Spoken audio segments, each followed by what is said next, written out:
who are able to fully savour it with us this occasion with the crowd inside Villa Park on a very sunny day. Some supporters have been delayed on the motorway. You may see a few empty spaces even at this stage, but we're expecting a crowd of 39,000 and they're giving the players quite a welcome in this cathedral of football in the Midlands, which has staged some 40 or more semi-final matches down the years.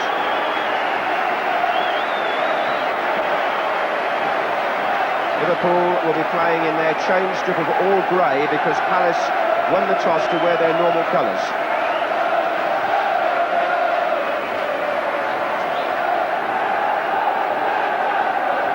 Liverpool also will have more supporters here, 23,000. They've got the whole of the right-hand end. And at the far end, the Holt end here at Villa Park, we've got some Liverpool supporters and some from Crystal Palace, who in fact have only sold 16,000 of their 18,000 allocation. That's because they sold to members only at Selhurst Park. So if you see any empty seats throughout the 90 minutes, that's the reason why. Well, the team news then first, and let's start by looking at Crystal Palace, because Steve Coppell didn't really have very much choice. 6 members of his first-team squad are injured, including striker Ian Wright. Although John Salako wears the number 10 shirt, he may not play as a central striker. I think Steve's got a formation in mind that will unfold when the game gets underway. But Gary O'Reilly plays at centre-half because Jeff Hopkins is still injured. Now, as for Liverpool, Kenny Dalglish has, as expected, restored Peter Beardsley to the starting lineup. He was left out in midweek, and his other major decision concerned the fullback positions, and the vote has gone to Gary Gillespie wearing number 4 and David Burrows wearing number 3. So Barry Venison and Steve Staunton are both unlucky in the sense that they're on the bench, and Steve Nicol is still injured. Well, it's time to call in a man who was the Crystal Palace coach the last time, the only time before this, that they reached the semi-final of the FA Cup in 1976, and a man whose team are the only side to have beaten Liverpool in their last 23 games. Manager of Tottenham Hotspur, Terry Venables, what are your thoughts? Well, at the moment, I think we've got to accept the fact that it's going to be a very difficult uphill battle for Crystal Palace. But then again, the thing that they've got on their side is that nobody expects them to win. It's a very tense day, and the mere fact that no one expects them to win will might make them a little more relaxed. But they've got an uphill climb, like I say. Liverpool must, for me, be the favourites.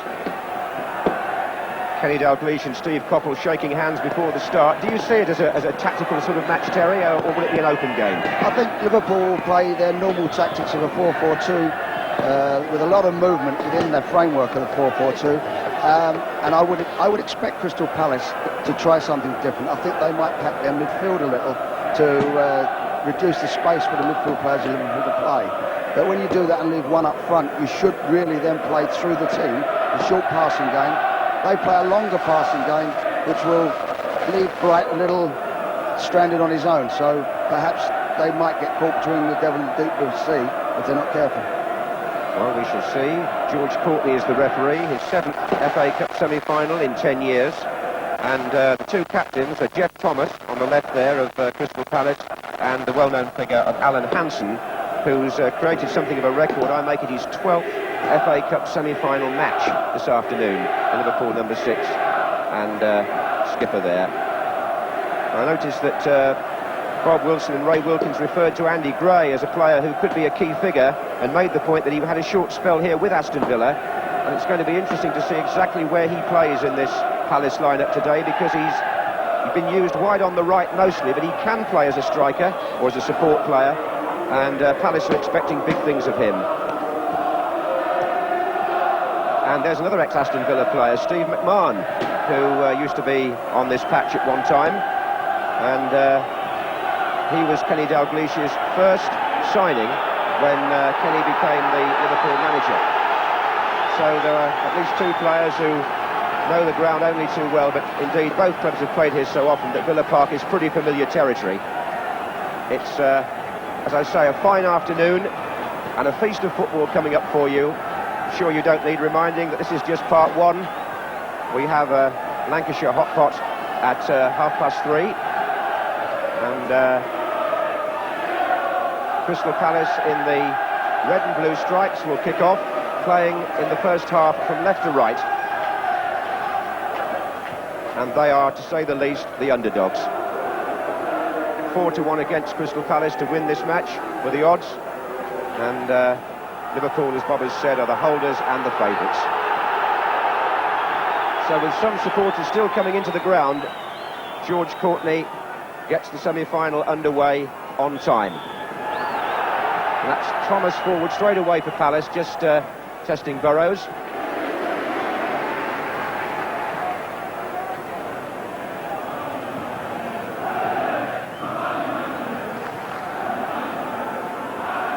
And it looks to me as if Salako is going to play over on the left for Crystal Palace, and it may be Phil Barber that's up with Mark Bright. That looks like the early formation. I'll get a word from Terry in a moment on that as we work out exactly what the tactics are. That's Jeff Thomas.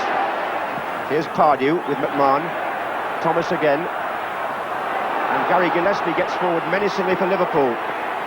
Surrounded by red shirts, but he almost found a way through. That was Andy Thorne. Terry. Well, I see immediately, I think they're going to play three at the back. Shaw will join O'Reilly and Thorne at the back, and they're pushing in tight on the wide players. They're marking across the midfield very tight, and they're going to play Andy Gray up front with Bright and Barber pushing on the left, so they're going to play it as tight as they possibly can. Yes, with John Pemberton, the number 2, detailed to mark John Barnes by the look of it also. Here's Hussein. There's Gray, but it's a foul. So Gray will push up when he can to support Bright, and so too will Barber. But as far as central strikers are concerned, Mark Bright having to plough something of a lone furrow, I would think. Here's Burrows. Russian Beardsley in the middle, so is Barnes. Ray Houghton pulling at the back. Couldn't quite middle that.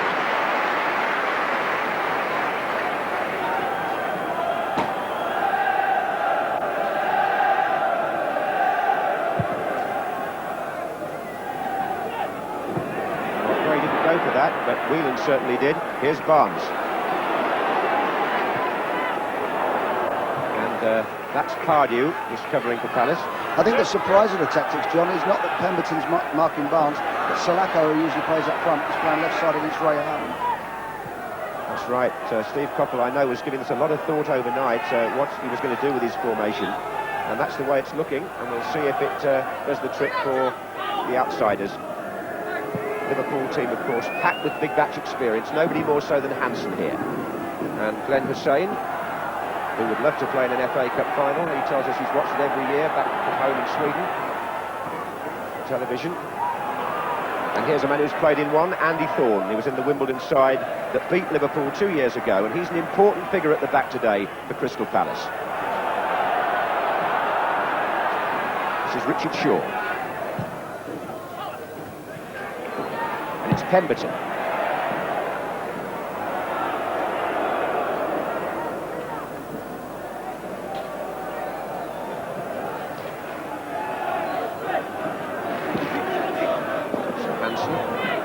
Out from the back, and Burrows has made the run. Liverpool have got plenty of players forward again, and Rush sneaking in. This is a terrific move there. Barnes is tight mark, just run away and took Pemberton off the line and left the space down the left-hand side for Burrows to come into quite easily. This is what they've got to be careful of.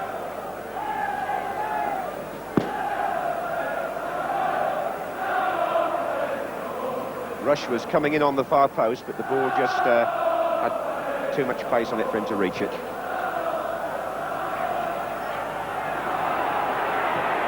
Forward by Thomas.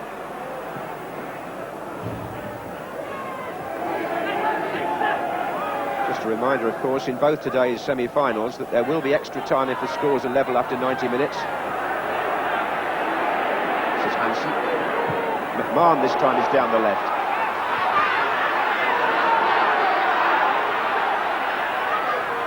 Barnes. Rush coming near post now, and Houghton's there. Didn't drop for him, nor for Whelan. So really inspired run by Jeff Thomas, the Palace captain. Made lots of ground from his own penalty area. Here's Gray. Good challenge by Hansen. Now Barnes. That's Shaw. This is Barber playing on the left. In fact, Palace have got 2 or 3 naturally left-footed players in the side. There goes Bright. He's kept the ball in. Trying to find Pardew. This is Salako, number 10.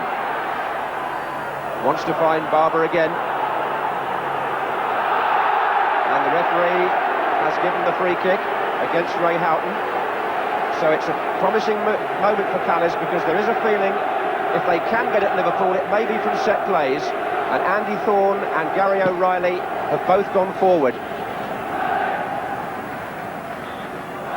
Salako to curl it in.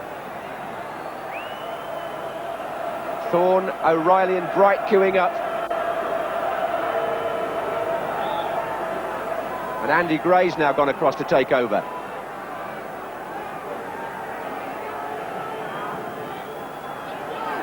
But there wasn't much harm in that. I think that they were looking for a free kick similar to the Wimbledon one that they scored with Loris Sanchez. They lined up the near post with an in-swinging free kick, but the delivery wasn't quite as accurate as Dennis Wise. Yes, that was the goal that beat Liverpool at Wembley, of course, 2 years ago. That was the last time they lost an FA Cup tie, by the way. Here they are again, chasing the double of League and Cup. Beardsley running out of space.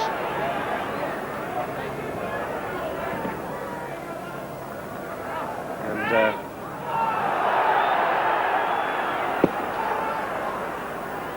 fine setting this for a big match, Villa Park.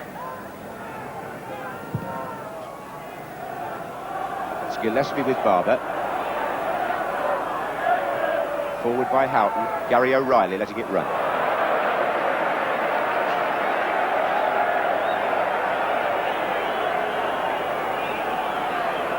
Well, I think they're competing very well in the early stages of the game, Crystal Palace. They know they've got to. It's just I'm concerned that they're going to pull them all over the place and get the spaces down the wide areas.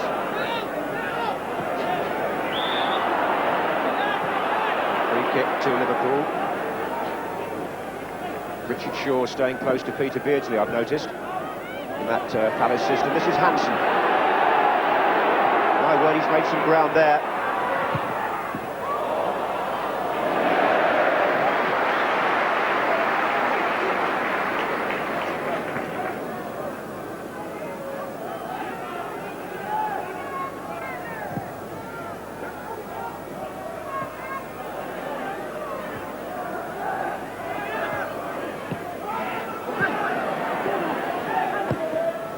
Gray.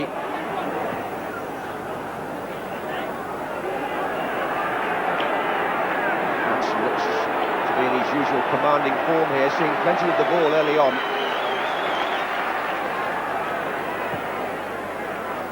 McMahon. Now it's Houghton. Gillespie's gone down the right for Liverpool. Beardsley. Offside, Gillespie. That's the areas we're talking about. They're running their tight markers off the line so that the fullbacks can get in. And I think Gillespie has got to really justify his position today, because it's, as you said earlier, Barry Venison, I think, has played in every cup right around this year's cup ties. And I think that it must have been a big disappointment for him. But if he comes in, Gillespie's got to justify that. And I think he's got to get down that line a lot. Gillespie did score, of course, in midweek against Wimbledon from that right-back position. That's Thomas. And here's Rush with O'Reilly. Thomas is in there again. They really have settled down, John, very quickly, Crystal Palace. I think they're going about their job well, and they don't seem, right throughout the team, to have any nerves at all. Well, there was a question mark about whether the occasion would get to the less experienced side, but as you say, they look happy enough at the minute. That's Gray. Here comes Mark Bright. Pardew in the middle with Gray and Barber. That's Pemberton's cross, and John Salako on the far side will reach it.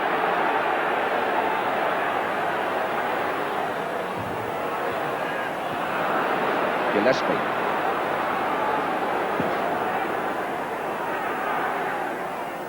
This is McMahon to Rush. This precise Liverpool build-up, which has become so familiar. There goes Beardsley. But there's no inferiority complex about this Palace side. Although they lost 9-0 at Liverpool earlier in the season, everybody's made so much of that. It's almost had a counter reaction, I think, in the Palace camp. And they were very relaxed and together when we were with them at their hotel last night. Looking forward to playing a part in this unique day in the football calendar. Here's Hansen.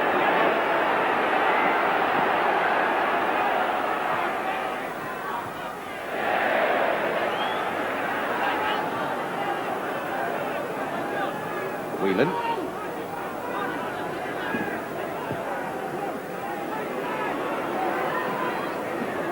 Hansen's virtually in midfield at the moment. He's come forward an awful lot early on. This is McMahon. Barber who got back. Hansen really has been pushing on at every opportunity. Burrows. Here he is again.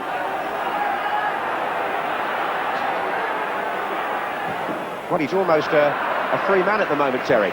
Yeah, he's coming through because they're playing Bright in the middle, and Barber and Gray are taking the fullbacks. So the spare man is, in actual fact, Hansen. And if the midfielder of Liverpool run forward, he will leave space for him to come through. And he's taking good little sneak positions in behind the forwards to get into good attacking positions.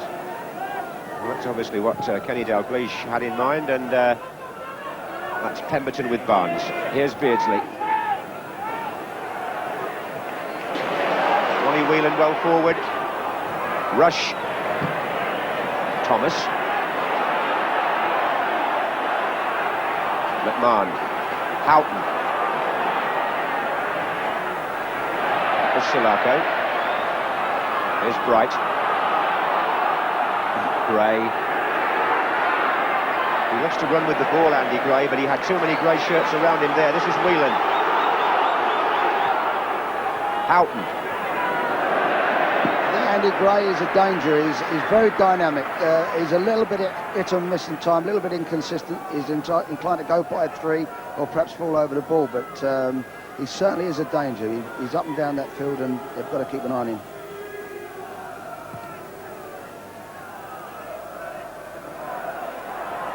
That's Gillespie.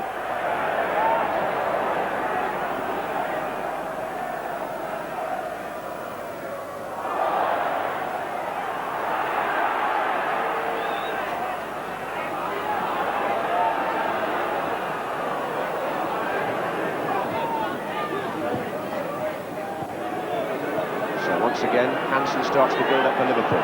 And there goes Barnes. Pemberton the marker.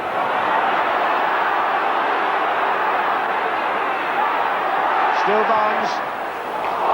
And Barber to clear for Palace. Time seemed to stand still for a second in the penalty area. But it was Barnes who was doing the damage on the left. Here's Burrows.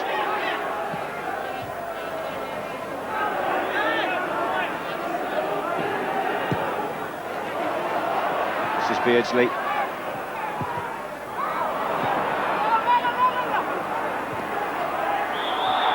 And a late challenge, and David Burrows will be spoken to for that. Well, they're catering for most things, Crystal Palace at the moment, John, but when you get John Barnes with the ball at his feet, 1v1, there's not a lot you can do about that.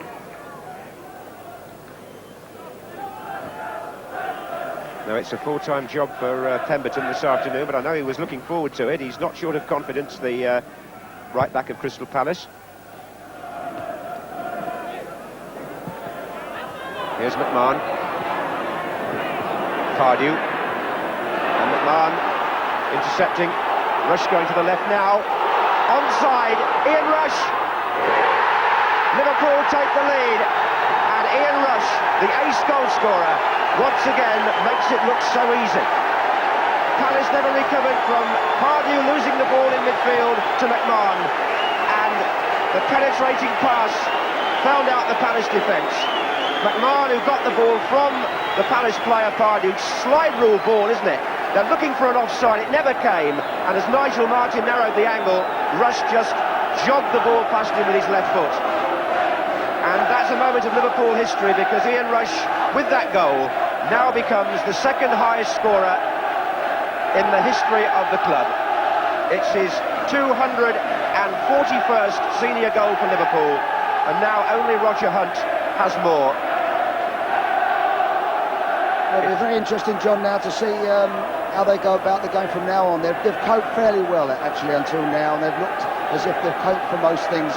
It was a very risky thing to do to try and play offside in that position. I didn't think it was necessary. He could have just run with him. He was going away from goal. But nevertheless, it was a great finish. Yes, it had Ian Rush written all over it, that, didn't it? This is Barnes. So the favourites take the lead. Here's Whelan. And Barnes sneaking in here. This time there is an offside flag.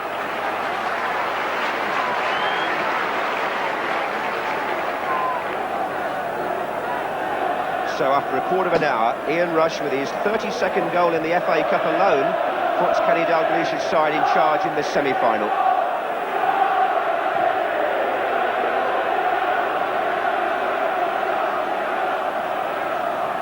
In fact, only Ian Rush, I suppose, has got a chance of reaching the all-time FA Cup scoring record. Dennis Law holds that with 41, but Rushy now has 32 in this competition.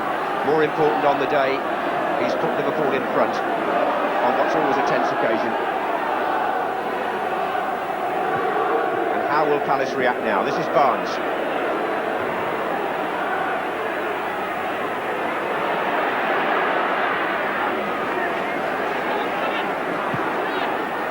Beardsley, I think Shaw slightly lost his footing there, but he recovered well.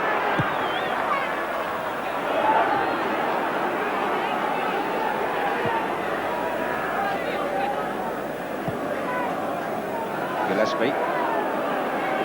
I think the run that Rush is making behind Thorne all the time is a constant worry to O'Reilly. He doesn't know whether to go with him or play him offside. Yes, he certainly got behind both centre-backs, didn't he, when McMahon slid that ball through. Here's McMahon again. This time O'Reilly fouls Rush, just the point you were making. I know that, with no disrespect to Gary O'Reilly, Steve Coppell was disappointed that Jeff Hopkins wasn't going to be fit for this semi-final. He's had some Achilles trouble. He's with the party, but there was no chance of him playing. And Steve really had to pick a team here without not just Hopkins and Wright, but 4 other senior players also missing for Palace. Here's Beardsley.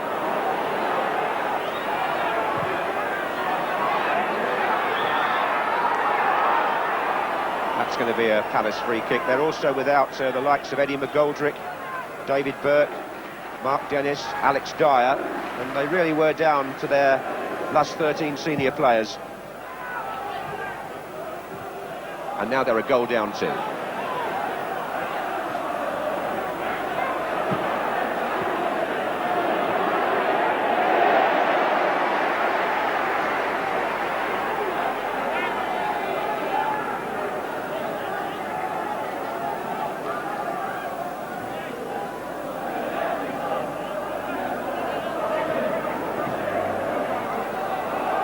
Wright's waiting in the centre, but nothing's going to come of that.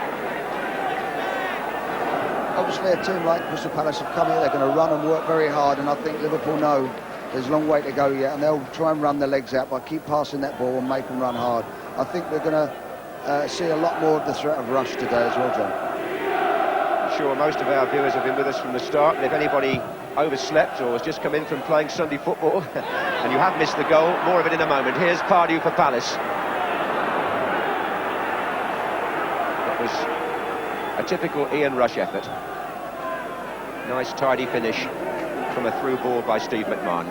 So it's 1-0 to Liverpool.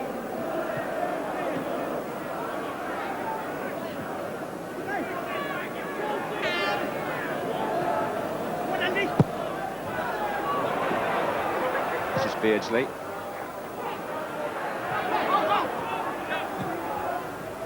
Barnes.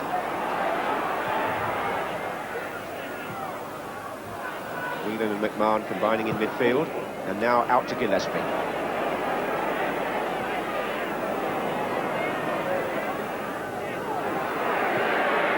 This is Hansen. Again, the space in front of him, as you can see. And Barnes is there.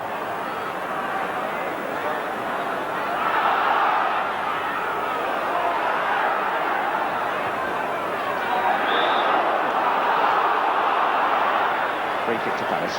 There's the passing bouts that we were talking about there. I think it was into 16 passes and making them run. They're trying to run their legs out. This is the normal way that Liverpool try to pressurise and work down their opposition.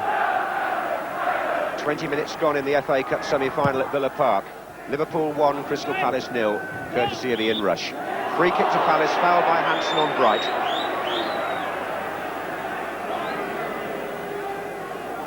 So O'Reilly will make his way forward here into the penalty area. Mark Bright has his arm up, and Andy Thorne will take the kick. In fact, Bright's got both arms up now, and so is O'Reilly calling for it.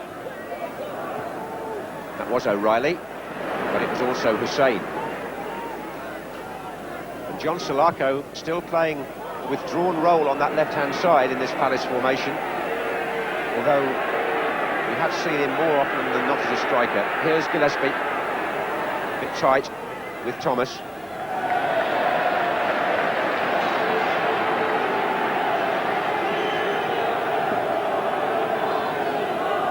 Andy Thorne's made his way forward for the throw, which Salako is going to take. Here he is again. Hussein's header out. Free kick. Beardsley was fouled. And it was Pemberton who fouled him, and Pemberton's relieved to see that the referees made them retake the free kick, because for a moment he was completely out of position, Terry. Yeah, I think the ball was rolling, in fairness. I think they took it very quick, but the ball was rolling. They're trying to put a little aerial work in now, and this is where Hussein will come into his own. He certainly is magnificent in the air. Well, that was a collision between Peter Beardsley and Richard Shaw, and Shaw's got the worst of it. Beardsley just seemed to carry on running there, and I think he's caught Shaw quite heavily in the face.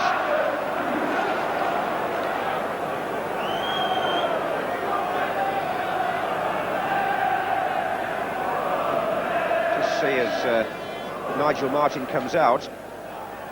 Oh, I think in the end, I think the collision was with his own goalkeeper, Terry. Yeah, I'm sure it was, yeah. But it is quite interesting that Barber's playing that left-hand side to try and stop Gillespie coming out, and Salako is in fact playing very deep. He is playing almost like an orthodox left-back, of course, when Houghton goes forward.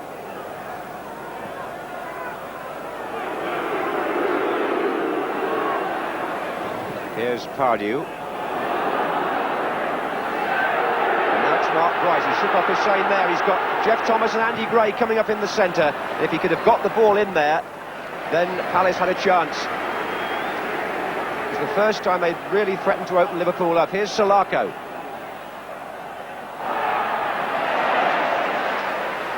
Ray Houghton busying himself on that right-hand side defensively. Then Whelan. Now O'Reilly. And McMahon. Burrows. And Ian Rush seems to have gone down injured on the far side. This is Barnes still. And now it's Burrows, and there's an offside flag up. But back on the halfway line there, Terry. I think it was Ian Rush that got injured.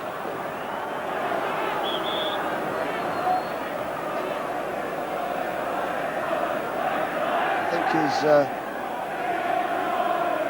looks to be struggling there a little bit, John. I don't know where he's got it.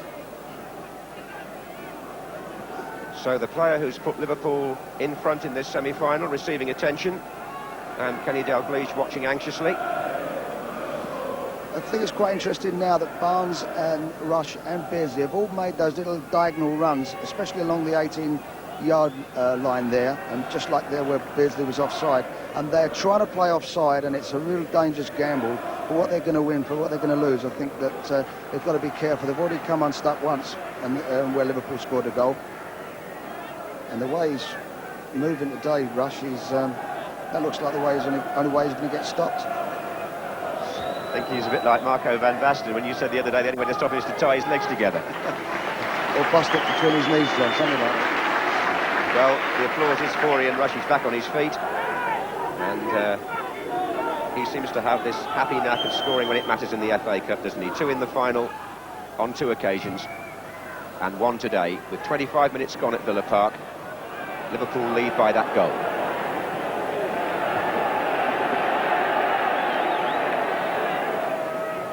That's Hussein with Bright. Barber.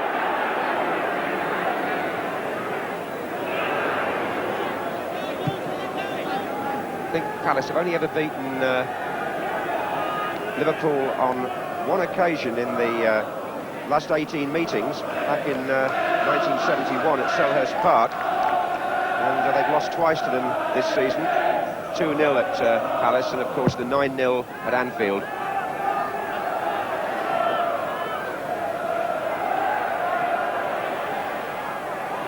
So this semi-final up to now has gone according to the form book. Well, I think it has, but I think we can still say that they've set about the job well, and I think they're doing quite well at Crystal Palace. Obviously disappointed to be losing, but they're still in the game up to now. It's a mistake by Thomas, which has given Liverpool possession again. And McMahon. Beardsley brings Burrows into the game. Barnes has made a run through the inside left channel. Andy Gray is the player chasing back with Burrows. Did the job pretty well. And then Burrows fouled him. That's the second offence by David Burrows. And George Cookle's already had a word with him once. They've done very well there, Andy Gray.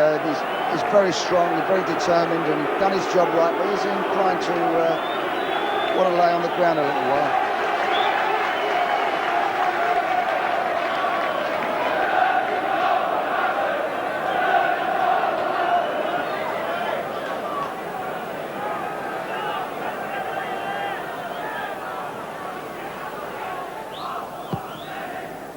That's aimed towards Mark Bright. Ronnie Whelan got there. This is Pardew. Bright again.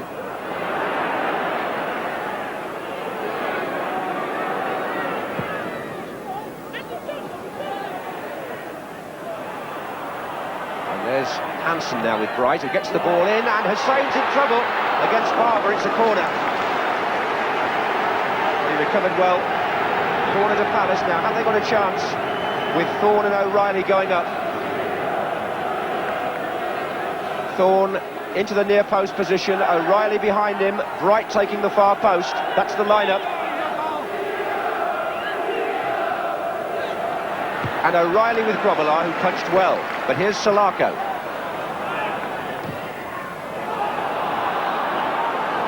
Barnes. I think he done well, Grobbelaar, there, because they were in trouble. I don't like the way they're marking on the near post. I feel sometimes Liverpool are a little bit vulnerable at set pieces defending.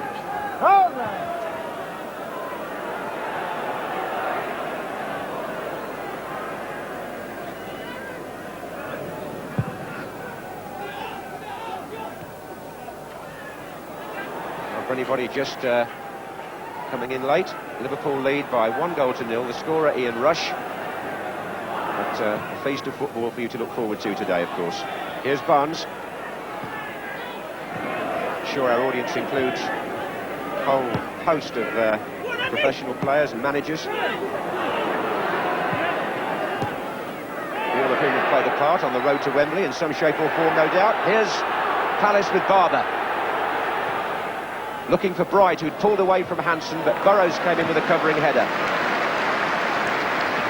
They're really sticking at it, John. I think they're working tremendously hard at Crystal Palace, and I think that really, if just for that one moment, they still could have been this as a goalless draw.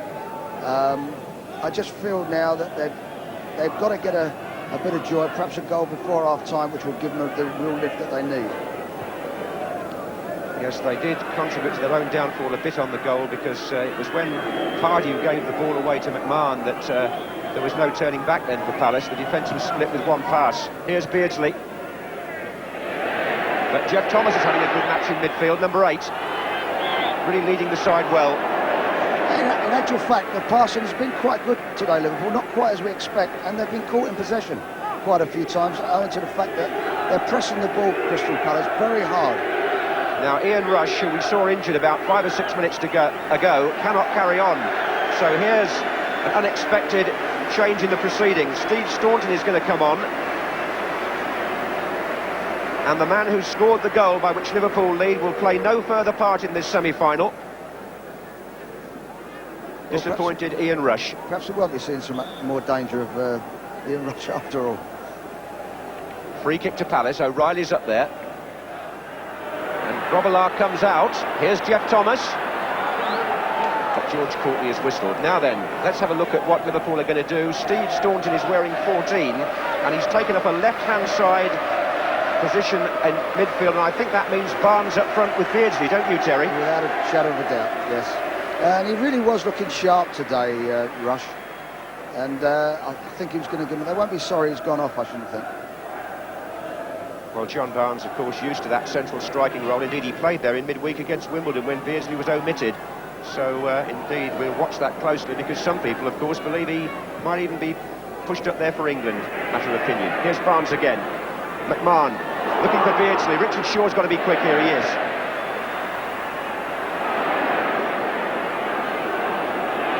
This is Barber.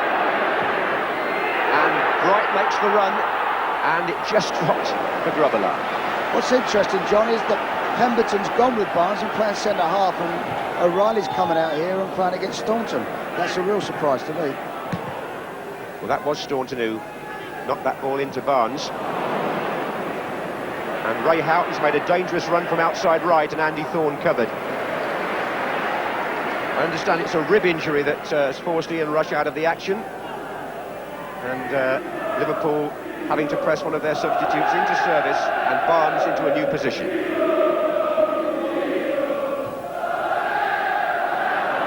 Beardsley. And here is Steve Staunton. He played against Wimbledon on Tuesday in this left-sided role. Andy Gray. Well, Burrows has now committed 3 fouls, and he knocked Gray down, but he also hurt himself on that occasion. In fact, I think the Liverpool man is probably in a worse state than Gray. I don't think Barnes will have any problem moving into a central position, John. I just feel that O'Reilly might feel a bit more strange going out to the right back to Mark Staunton. Well, O'Reilly's now gone forward for the free kick, so has Andy Thorne. They're the two players helping out Mark Bright in there for height.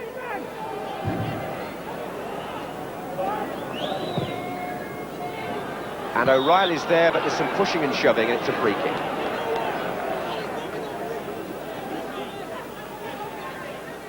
I'm just wondering whether they've obviously been told to mark those players, and they've stayed with them. I think they've got word onto them now for Pemberton to go back to the right back spot.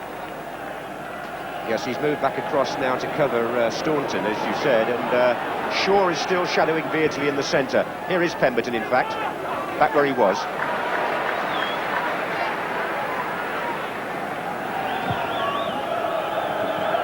Well, Ian Rush certainly left his impression on the semi-final before he was forced off with that injury, because he's the scorer of the only goal so far as Liverpool lead Crystal Palace here at Villa Park.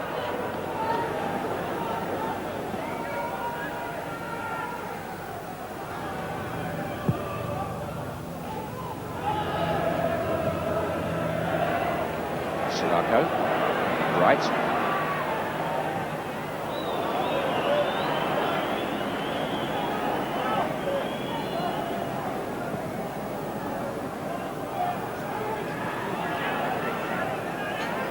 This is Houghton.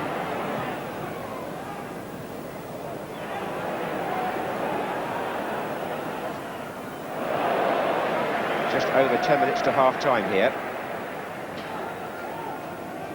As you can see, there are a few empty seats on that far side. That's because, as I said, Palace didn't sell their full allocation of tickets because they were restricted to members only. So the crowd will probably be a little below 40,000. Kenny Dalglish's club took up their full allocation.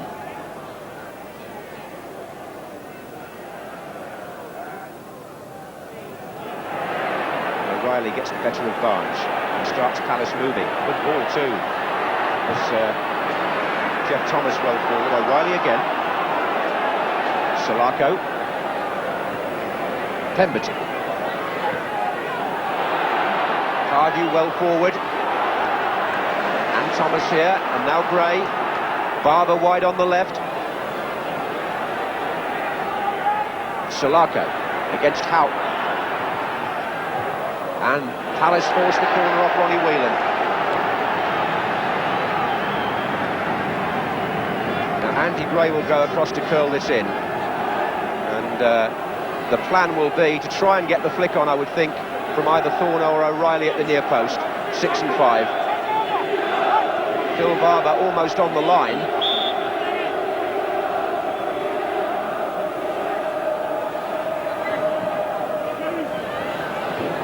And it came off Gary Gillespie in the end, who was defending there on the near post. This is Shaw.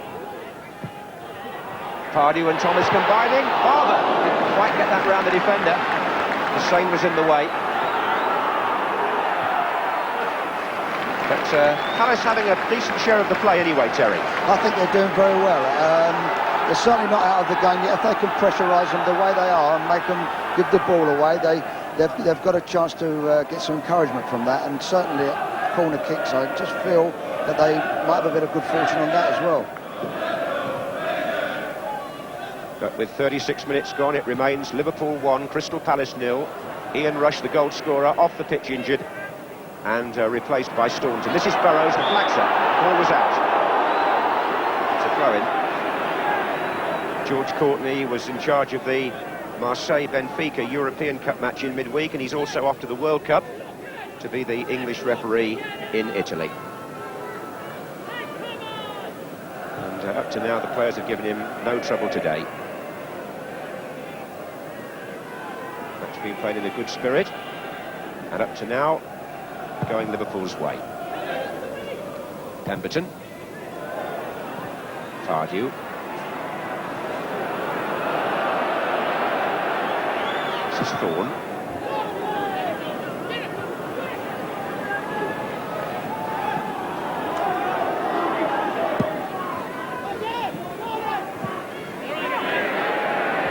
Pardew did well there against Barnes and Whelan. This is Bright back to Pardew. Barber's over to his left. But it's Salako he tries to find, and it's a Liverpool throw. And again, Palace running out of possession. Whelan.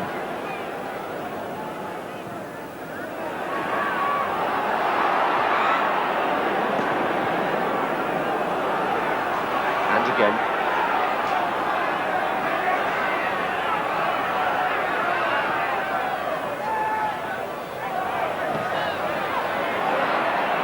McMahon picks up the loose ball. It was from Salako that it came to him. This is Gillespie.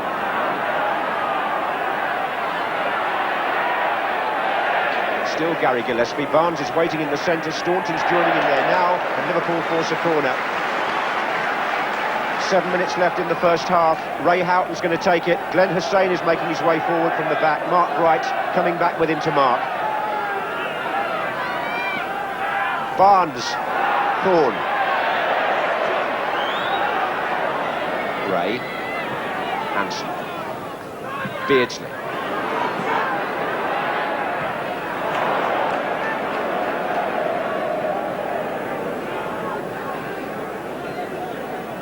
Just one stop away from Wembley.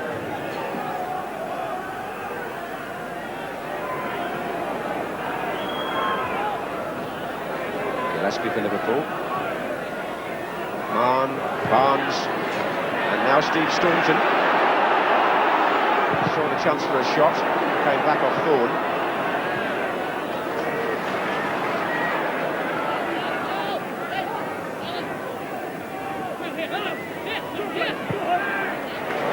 Burrows. And Barnes didn't read that.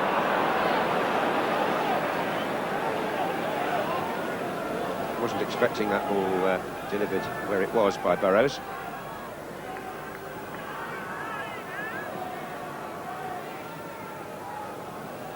So 5 minutes left in the first half here at a sunbathed Villa Park.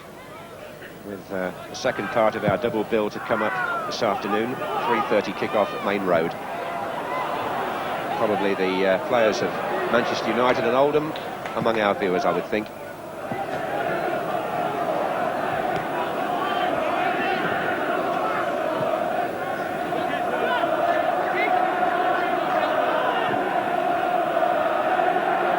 Right. He had two to beat there.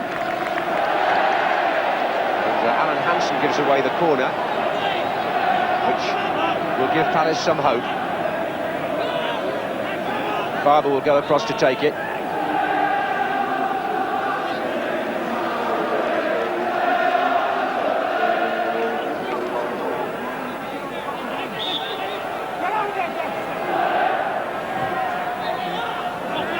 So Riley jumping, but Grobbelaar took it so cleanly. Bruce Grobbelaar hasn't conceded many goals in the FA Cup. One of them, of course, scored by our guest today, Ray Wilkins, in the last round. But there was no possibility there of Grobbelaar doing the same thing as he did then. Took it very comfortably. Here's Beardsley finding Staunton. O'Reilly with Barnes.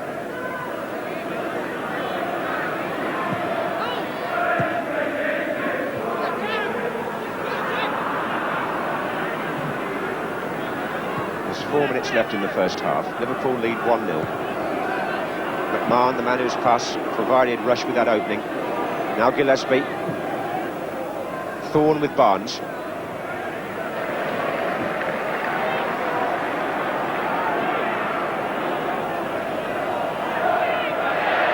Barnes wandering across to the right now and causing Palace some concern.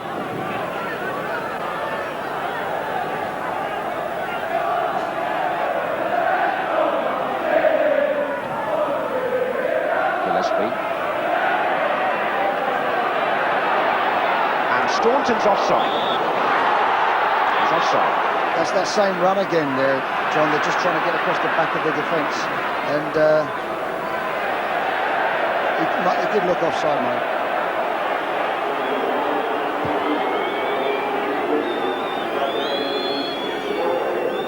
Liverpool aiming to reach the FA Cup final for the 4th time in 5 years under Kenny Dalglish's management.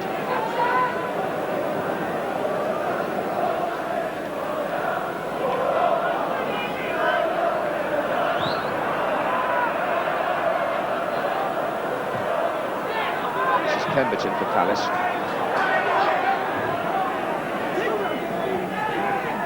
Andy Gray did that well. Thomas.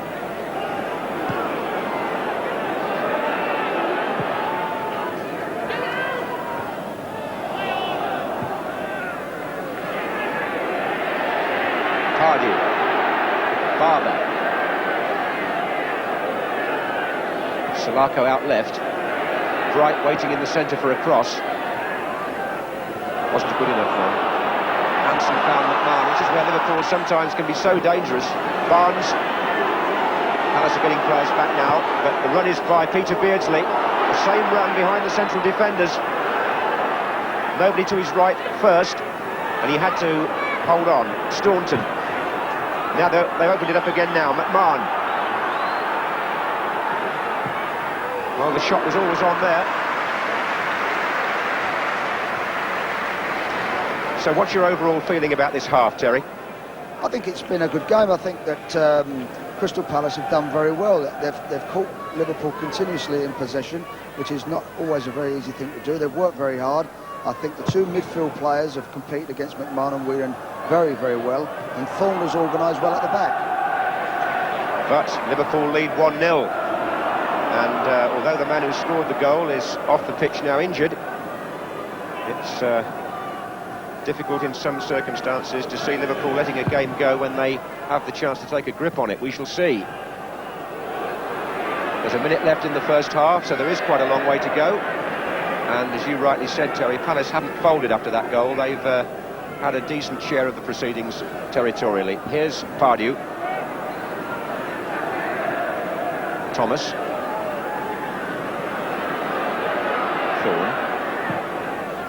And Mark Bright's the target here. Hussein's header out, then Hansen. Appeals for handball against McMahon, but Palace had possession. Horn. He's looking for Thomas.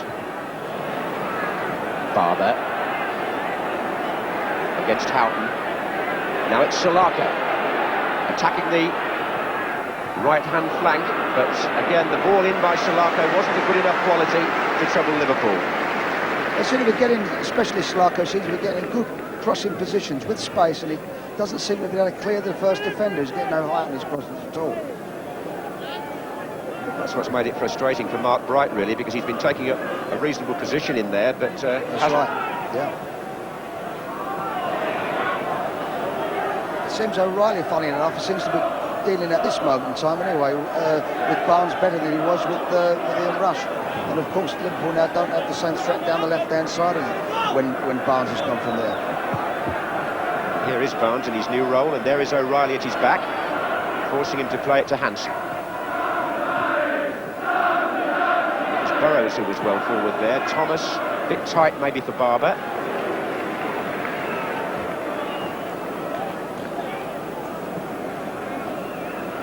So we're in time added on for stoppages at the end of the first half in this first FA Cup semi-final of the day.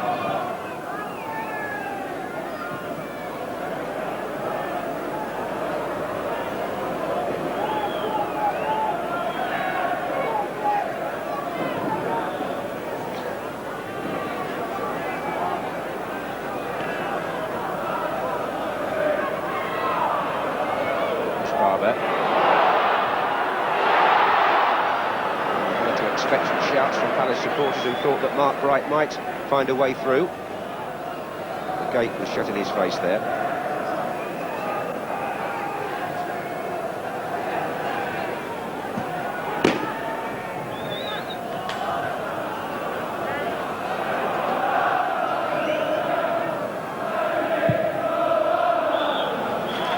So the first half draws to a close with Liverpool, the holders and favourites, leading in this FA Cup semi-final. A goal scored on 15 minutes by Ian Rush, which puts Kenny Dalglish in good heart, although Rush's injury soon afterwards meant a substitution. But the man who made the goal with a precise pass from midfield was Steve McMahon, and it's that moment really which separates the two teams, and that alone at half-time, as in this bright sunshine they go back to their dressing rooms with the score: Liverpool 1, Crystal Palace 0. Well, Ray, I think Palace will be quite relieved that they're back in the game after an ominous first 30 minutes. That's right. I think the first 30 minutes Liverpool were quite majestic in actual fact, Bob. Their passing of the ball and the movement off the ball was wonderful to watch.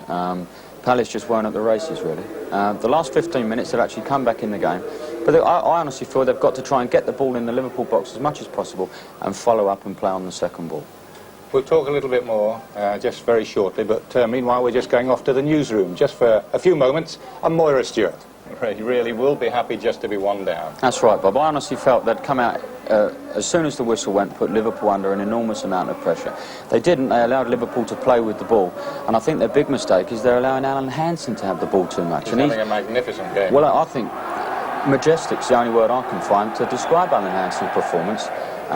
His passing of the ball is quite phenomenal, and he's created so many opportunities for Liverpool. Steve McMahon played a big part in the goal. Yes, he did. He actually gave the ball away, Steve McMahon, initially, and then intercepts the pass played there, I think, by Thomas.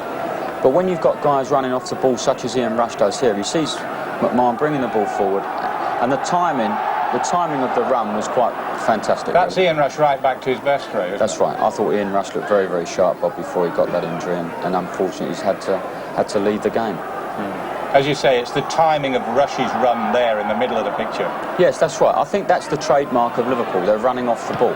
Every time a Liverpool player has possession of the ball, he's got 2 or 3 options, and I think that's the difference. Palace don't seem to have people with the options that Liverpool players have. Yes. But I think you've got to put it down to hard work, Bob. They're prepared to work very hard, Liverpool, and their running off the ball's fantastic.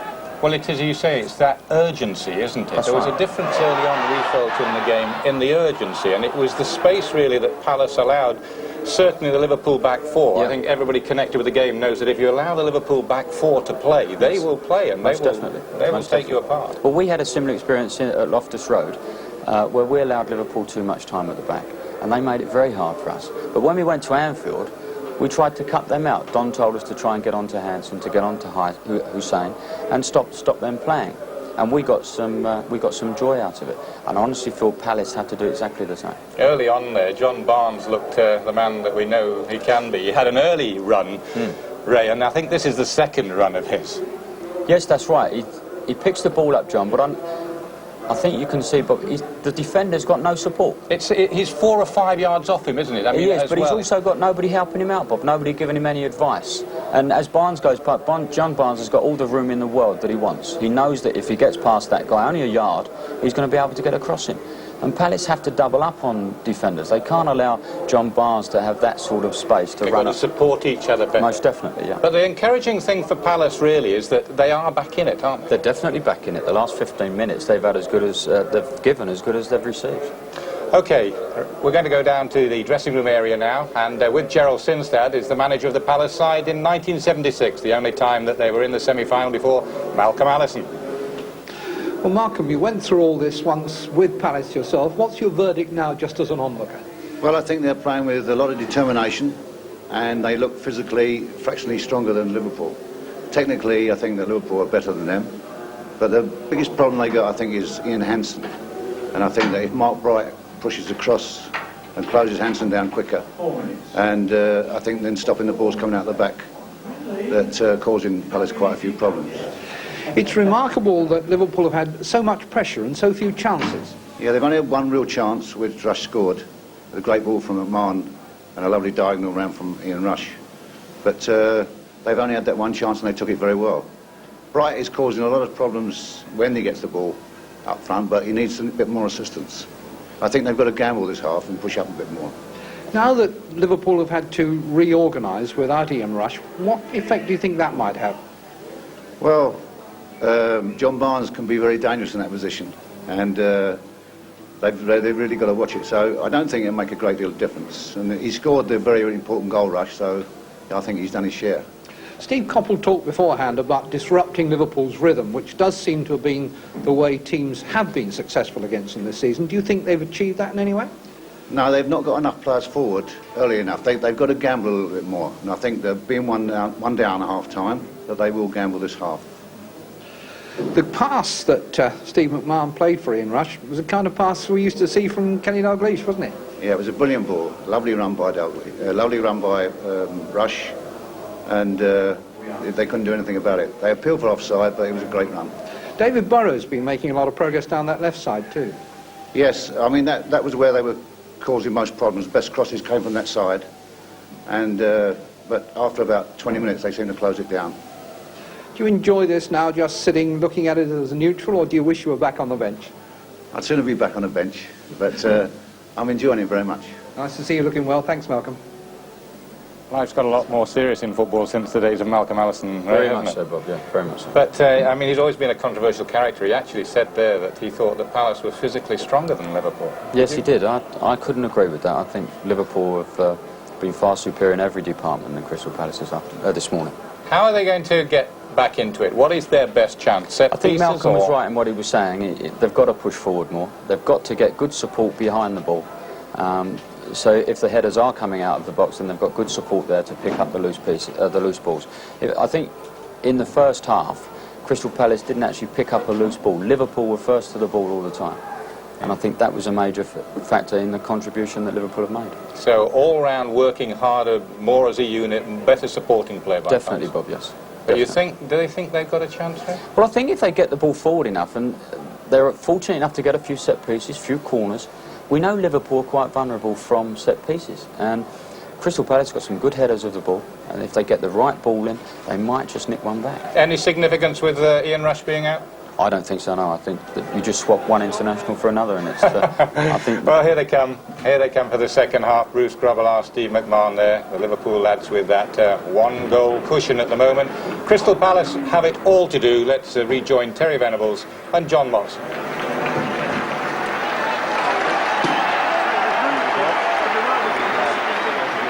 time for a cup of tea, maybe. Can now look forward to the second half of this match, and later on today, not to need another reminder, I'm sure, the second semi-final at Main Road. The half-time interval did give us both a chance to look at the goal again, didn't it, Terry? And any suggestion of offside was certainly wiped out when we saw it from that angle, because Rush timed his run perfectly, didn't he? No question at all. Thorne, who liked to have been a little bit deeper and be behind his other two central defenders, was caught on his feet there flat, and I think that McMahon was able to play it past him. Rush made a good diagonal ball run behind him, and I think that O'Reilly just got caught flat also, and I think he just tried to appeal for offside, really, at the last second. And while you've been talking, we've seen that Barry Venison is on at right back in place of Gary Gillespie, so Liverpool have now used both their substitutes at this comparatively early stage. Palace haven't used either of theirs yet, and we'll check on that too as they come out, but Rudy Hedman there is one of them. And the injuries that Liverpool have picked up have obviously meant reorganisation and an opportunity earlier, I suppose, than either Venison or Staunton expected, Terry. I think you're right. I mean, he has played in every round. It looks like he's going to continue that run.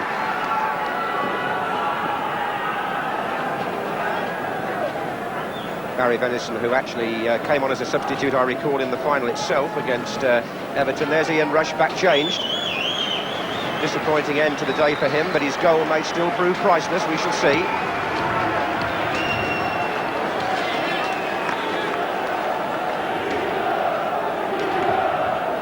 We mentioned Alan Henson there at half-time. Ray Wilkins was speaking about him. His passing is exceptional, there's no doubt about it. But he's so patient, he's almost waiting and waiting for the right moment of delivery. The delivery of the ball is so important. And on the other hand, I think that Thorne also has been a big influence as far as Crystal Palace has been concerned. Well, let's see what Palace can do about it now in the second half as they attack the Holt end here at Villa Park. John Pemberton, a lovely run early on. And a chance for Barber and Venison, and it's a shot. And it's there by Bright. It's Mark Bright, straight from the kick-off. After John Solako's shot didn't quite get there, Bright certainly did, and Palace are level. What a dramatic start to the second half, and Liverpool are stunned. Well, it was John Pemberton here who takes so much credit. It was an inspired run. The cross met first of all by Venison, then Solako off target, but Mark Bright hammers that left-footed into the unguarded goal.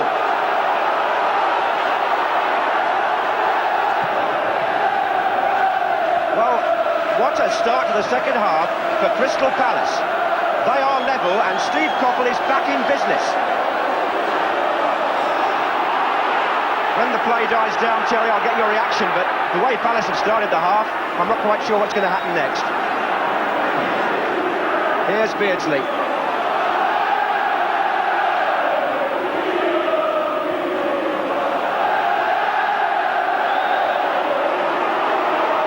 Well, I think the start of the second half was just an explosion. Pemberton got incredible pace from nowhere, burst by two players, and there was two other chances there before Bright actually smashed it home. I mean, we've got a terrific game around now. Well, John Pemberton, whose job today really was to mark John Barnes before the Liverpool switch, has suddenly become a thorn in Liverpool's side in an attacking sense, because that was, without question, the sort of run that can turn a match, and it's put this one back right on the boil. I don't know what was said to the Palace players in the dressing room by Steve Coppell and Ian Brandfoot and Alan Smith, the management team, but whatever it was, they came out with renewed zest, and they've got an early reward. Solako.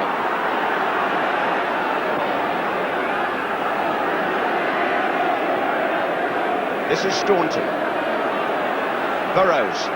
That left-hand side of Liverpool was really stretched by that run. Here's McMahon.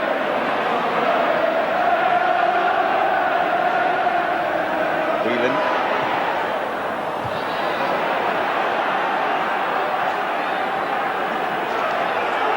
Burrows.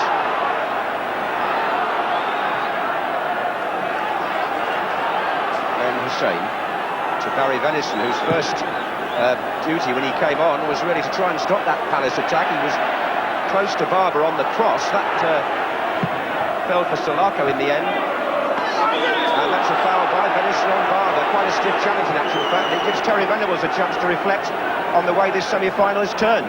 Well, it really has exploded, and I think that we've got 40-odd minutes ahead of us. I think that we're going to be terrific. Pemberton, I mean, I didn't know where he came from. The pace he showed was fantastic, John, wasn't it?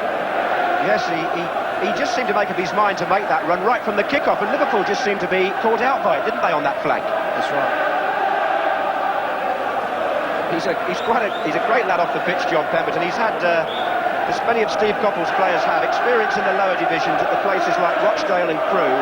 Being part of this occasion means so much to him. And he seemed to just suddenly make up his mind. He wanted to leave his impression on the semi-final. Well, they certainly haven't shown any nerves. They look like they're loving every minute at the moment. Bright jumping again. And there's Barber. And there's Andy Gray. And nearly Pardew, but Staunton was there.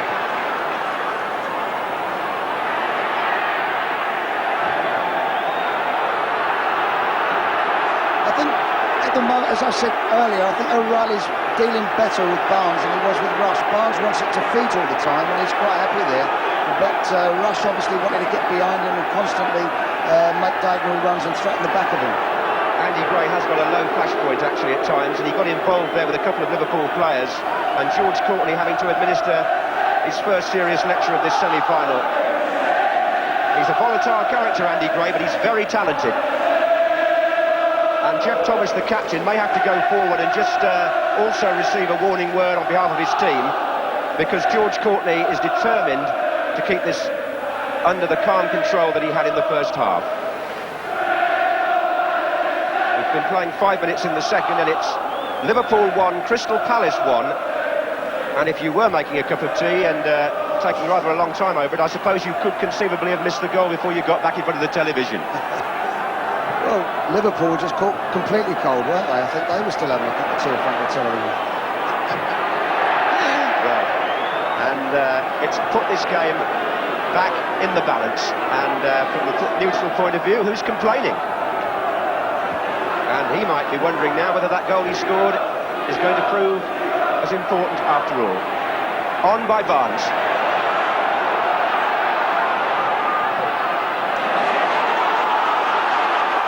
McMahon.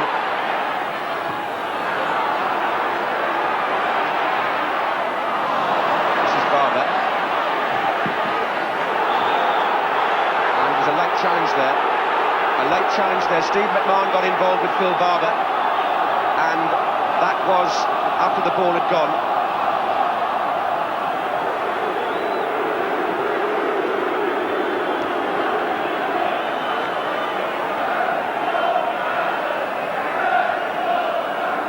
Just see him catch the leg. Mind you, the game's played so fast these days, quite often those look worse than they really are. Unless you're on the receiving end of it, John. That's a fair point, isn't it? Anyway, Barber's all right, I'm pleased to say. And Palace are all right at the moment. It's their supporters who are celebrating with chants of Eagles, Eagles, which of course is the club nickname.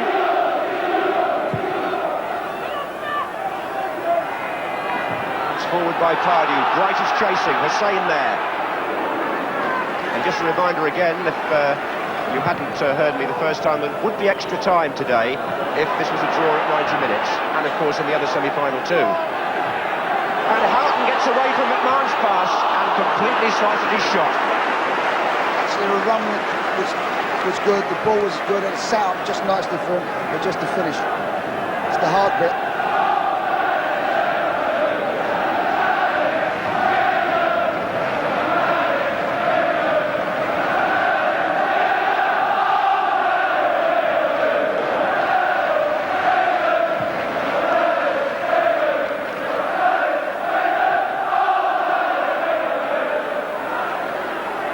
So the underdogs of Crystal Palace coming out for the second half, full of fire and pulling the tie round straight away.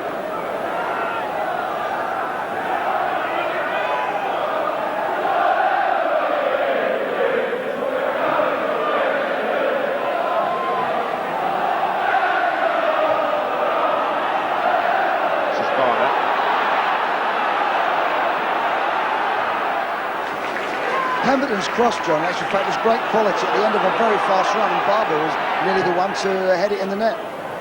Yes, he was, and Salako was there too, wasn't he? It bore out Malcolm Allison's point, really, that they wanted a few more players supporting in the penalty area. Well, they certainly got that. They did support, but they did gamble, and the gamble did pay off.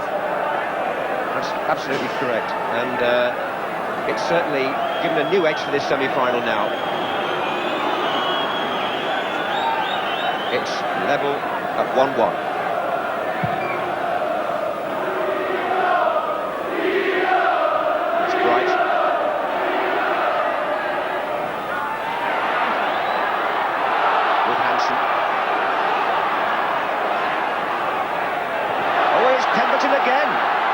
This time the cross wasn't good, but again there were three players waiting for it.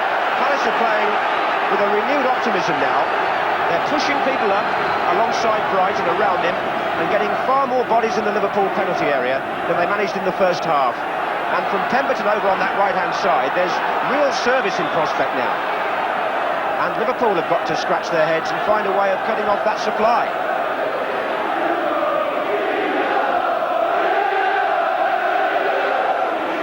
O'Reilly's up, so are two defenders, Staunton. And of course the calming influence of Gillespie also missing now in that Liverpool defence, remember.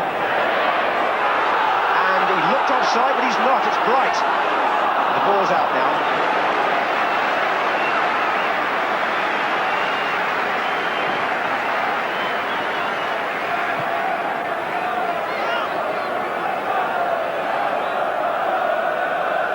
Ten minutes gone in the second half. Still Villa Park bathed in semi-final sunshine.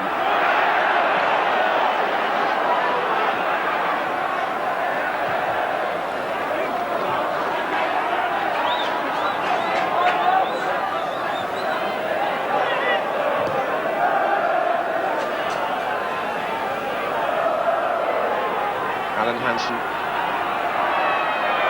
Majestic was the word Ray Wilkins used to describe the Liverpool captain, but I don't think he was expecting that the second half would start quite like that. Here's Venison.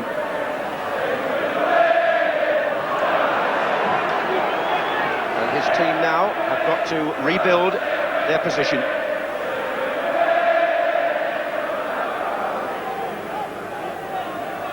And just for a moment, a quiet time for Nigel Martin. He's been pretty well protected, really, apart from the goal.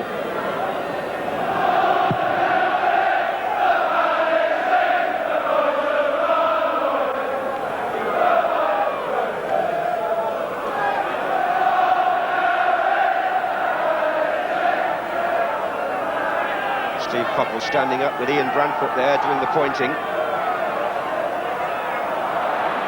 Palace, whose main priority this season is survival in the First Division, they feel they're only a few points away from that now. This was something of a bonus, the FA Cup run.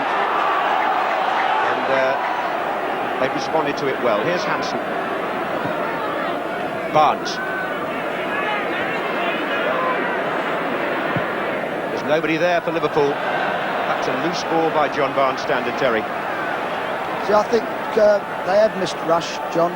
Not so much from the changeover from Barnes to Rush, they've not lost a lot. But from Staunton coming in to that left side, he's not given them the threat down that left side that there was earlier in the game. Header on by Cardew. This is Thomas for Palace. Now, good interchange between him and Gray. Then it was Bright. Palace are playing a bit of football now too, aren't they? Staunton on the far side. Pemberton challenges him foul.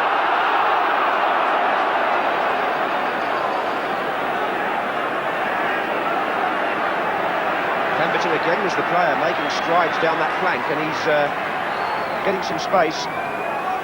Staunton and Burrows have got to keep their wits about them over there now.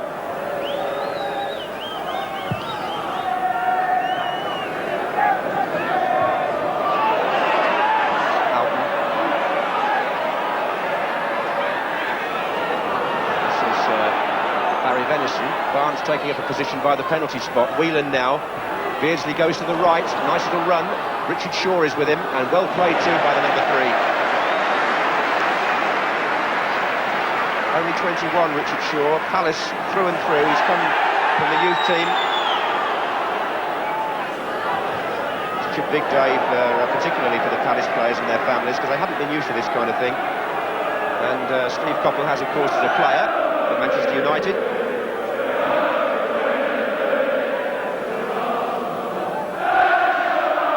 At the moment, John, it looks like Crystal Palace are relishing the day so far more than Liverpool. Liverpool can't get their passing movements together, and they have actually done what Stevie Coppell wanted. They have broke the rhythm down. Thomas, Hussein, Houghton, number 8. Venison. Oh, Barber. And Wrightson marked in the middle if he can find him early. He couldn't, but it's still Barber. And Gray's made ground over on that far side as well. Now that's his header. He's gone down in the challenge from Burrows.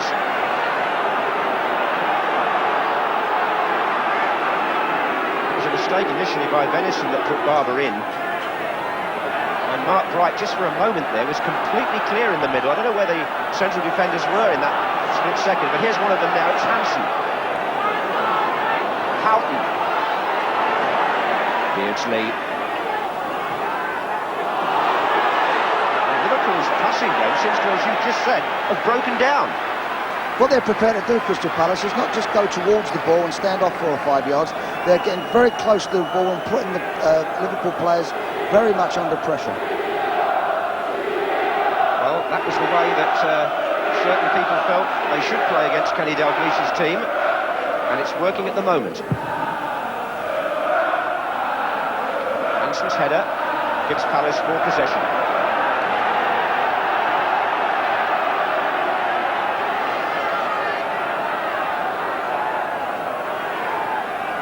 Quarter of an hour gone in the second half in this FA Cup semi-final.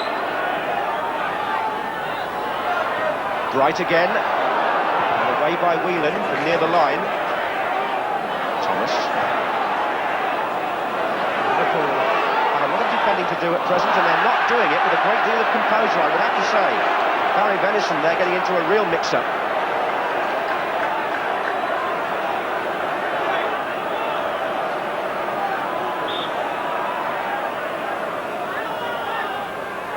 Bright's in there again. Whelan. Barnes.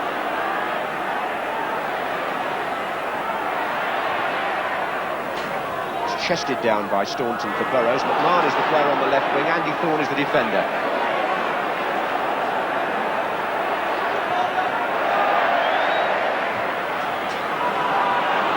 Houghton. Barnes. And Barnes again. Houghton's in the middle, and Beardsley's there as well for Liverpool, and it hits Richard Shaw. A few hopeful appeals for hands, but nothing serious. It's certainly the best move they've had this afternoon. But here come Palace with Thomas, and on the far side, Mark Wright's there again. Andy Gray's in the middle this time, so is Thomas. And there's Thomas! Oh, and Grobbelaar grabbed it on the line. An extraordinary 60 seconds. First, Liverpool nearly made an opening, and then Mark Wright, with a surging run down the right, got a beautiful ball in, and it's Andy Gray who beats the defender, and what a good save. There's a fantastic change of ends there. From being 2-1 up, they could have easily been 2-1 down, John. Well, it could have, as you say, yes. Both defences were struggling there. It's developing into a really good game, this semi-final. Sometimes they're nervous, tense affairs without much incident, but in this second half especially, the game in general has really come to life. And the crowd joining in to lift the occasion as Liverpool have the free kick. It's Staunton. And Bright is now defending for Palace.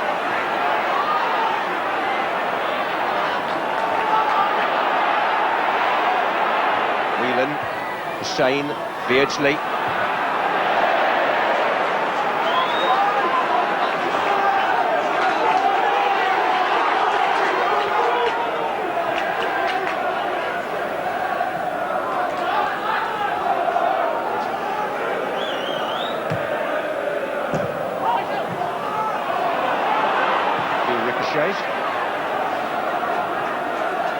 Well, the sheer uncertainty of the FA Cup is what gives it its glamour, isn't it, and its magic and you can never predict what's going to happen on these one-off occasions, can you? Well, we spoke about incidents and good movements and finishing, but that really was a fantastic save from Grobbelaar.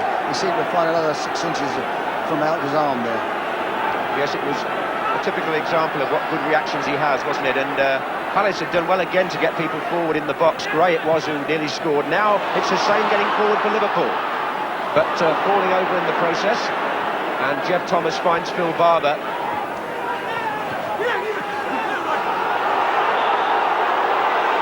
Grobbelaar, so athletic on his line, and made a save there that could just have tipped the scales in this cup tie. We'll have to wait and see how significant it proves.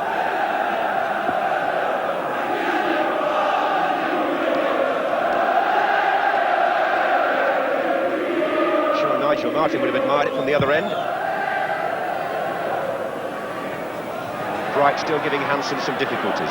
Gray. Oh, what a good back heel. John Pemberton, I think, taken by surprise, but he's fought so well to win it back. Now McMahon for Liverpool. Forward by Staunton. O'Reilly is with Barnes.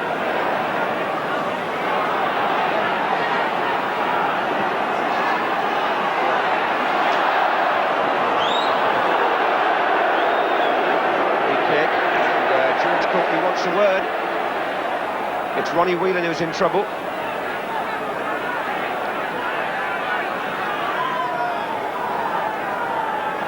So Liverpool in front after a quarter of an hour. Palace level within a minute of the second half starting. 1-1 in the semi-final.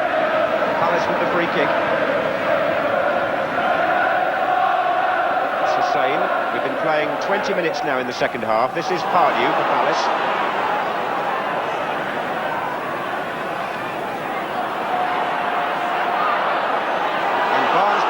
Beardsley, look at McMahon in space.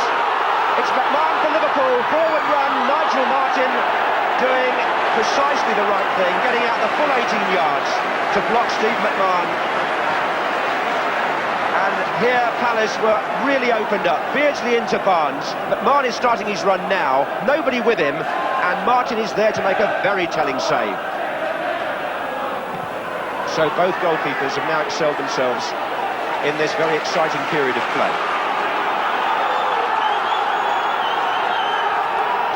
McMahon from midfield was unchecked there with the run.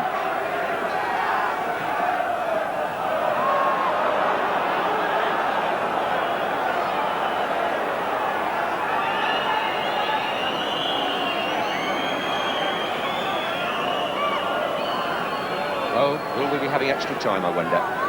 Nearly halfway through the second half, one each. Hansen for Liverpool. Oh, Pemberton again. Hansen got a second chance to find Staunton. And now Barnes, onside.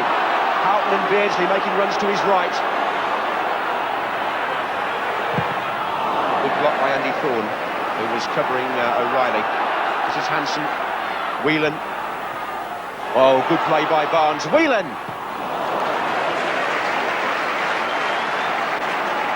The last 5 or 10 minutes, John, looks like Liverpool are picking it up a bit more and they're getting back into the game. From now on, there should be more spaces appearing, and that's the sort of opportunity that Liverpool like to take advantage of.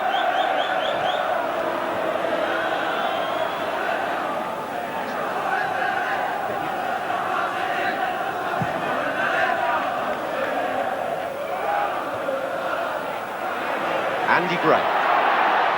That was David Burrows who he collided with.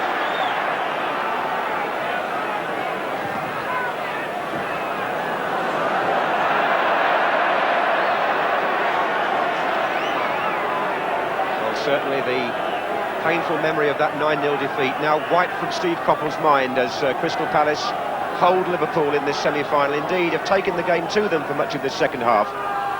But as Terry Venables says, Liverpool showing in the last 5 minutes that there's a resilient edge to them that we know all about. Beardsley to Barnes. And the Flair players beginning to get into the game a bit now. Barnes and Beardsley. Forcing Andy Thorne across.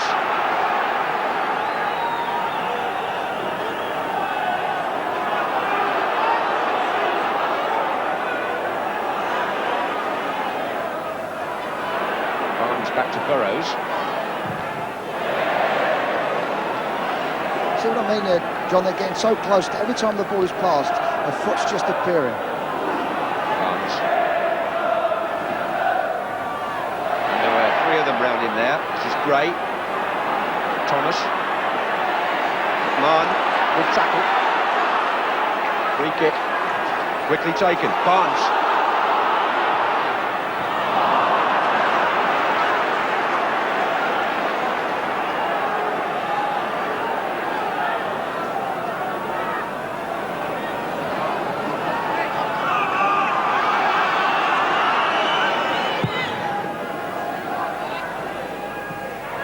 John Pemberton who made the goal.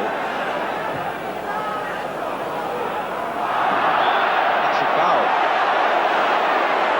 Alan Hansen on Mark Bright. And free kick to Palace, which puts them in a bit of danger. They've got Gary O'Reilly, I know, just going forward to help Bright in there. And now they've waved Andy Thorne up as well. Andy Gray has placed the ball. That's his cross. And Bright's there. O'Reilly's there! And Palace! Are they in front? Yes, they are! Liverpool stood there and could really not believe it. And Gary O'Reilly from the back found room in the penalty area. And from the set play, which people felt would be a Palace strength, or maybe a Liverpool weakness, O'Reilly drives the ball past Grobbelaar, and just for a moment the whole ground seemed to freeze. But it was a good goal, and it's 2-1 Palace. Well, there was a set piece that he was talking about. They certainly do look vulnerable. Staunton had first chance to clear it and missed it completely. And I think that Malcolm Harrison's point about being physically stronger, I wouldn't say is necessarily correct throughout the side, but certainly in the back four, they look, and the central defence, they look to have appeared a little tired, I think. Well, let's just gather our thoughts, because Gary O'Reilly has enabled Crystal Palace to come from 1-0 down in this semi-final to lead 2-1 against the holders and the hot favourites. What a story we could have in the making here, but this is Barnes for Liverpool. O'Reilly's now got to mark him. Cardew is back there. Well, opportunity beckons Crystal Palace, the underdogs. Kenny Dalglish now is the worried man.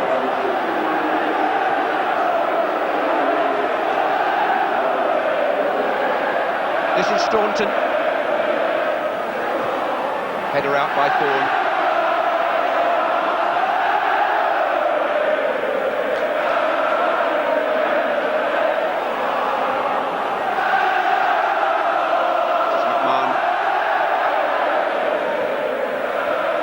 Gary O'Reilly, who played in the 9-0, that's his first goal of the season. He wouldn't have been playing if Jeff Hopkins had been fit. What a story that could be. Beardsley to Houghton. That's Venison's cross. They're appealing for offside, and it is. Well, from the other side of the ground, you can get an idea of how Andy Gray's kick caused confusion. Bright was in there first, but that's O'Reilly's thundering shot with the right foot from close range. 2-1 to Palace.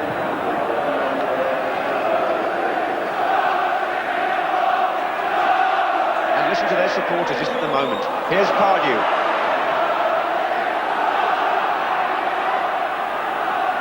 Is there going to be an upset, or will Liverpool, with all this experience of the big occasion, come late in the game as they've done so often before? You can never, ever rule them out.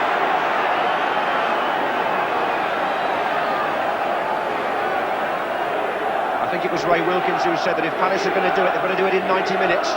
Well, the chance is there now for the taking. Nigel Martin's save from Steve McMahon suddenly becomes very important.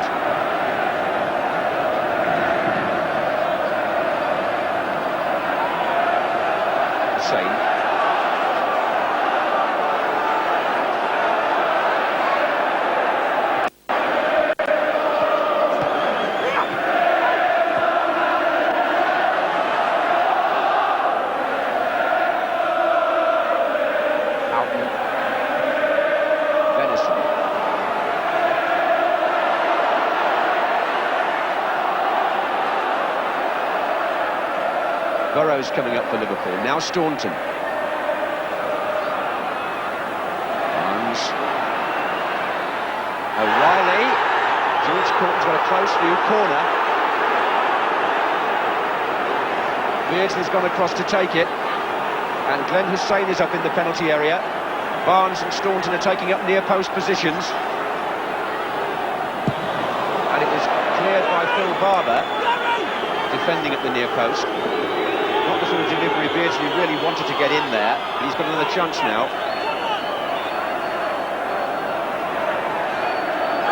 John Pemberton, corner, number 3.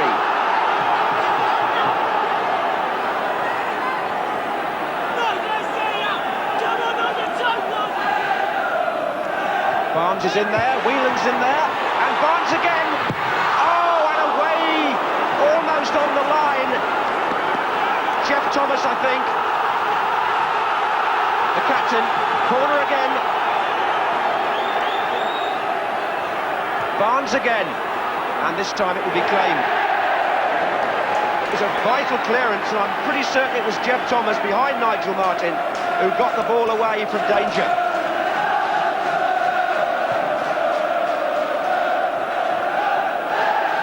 And Bright. Barber.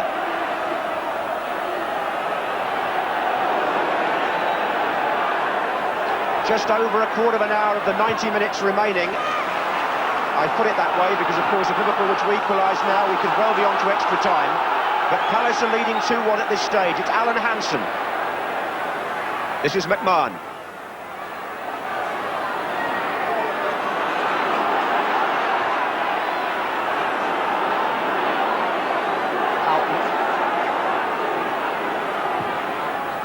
Barnes is hovering there. Oh, it's Burrows! What a save by Martin! But was he offside anyway? I've got a feeling there may have been a flag. But Martin didn't know that, did he? He had to make the save, and how well he did it. Burrows held his head in despair, but I think when he looked across, he may have been flagged offside. It still shouldn't take away from the save. I mean, it was really a fantastic save there. It looked in no doubt he'd score. Yes, the arms were up and so was the flag. But it was a warning to Palace because Burrows got himself into a very advanced position there, which Liverpool, of course, have got to do now. They've got to start taking risks with deeper players. There are 14 minutes left in this FA Cup semi-final if the score stays this way. And those supporters in the background on that side, the Palace following, certainly hope it does.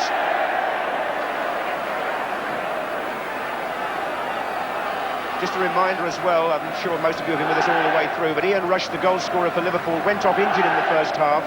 Gary Gillespie went off at half-time. And somehow or other, the team seemed to be a little bit of a spark. Foul. Palace have certainly gained an awful lot in belief in the second half, and Mark Bright was the player who was knocked over. And this free-kick position from which Andy Gray delivered the ball that gave O'Reilly his chance for the second goal. He's in there again, O'Reilly, with Bright.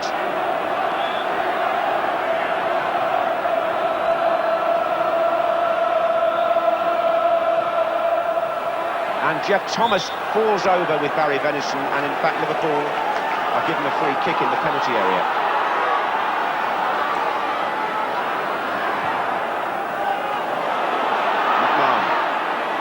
Looking for Barnes. O'Reilly's stretched here. He's really stretched. And he needed a bit of help. The corner's been given. He felt he was pushed, Gary O'Reilly, but I think he struggled a bit to match Barnes' pace, to be honest. Liverpool's corner. Hussein forward again.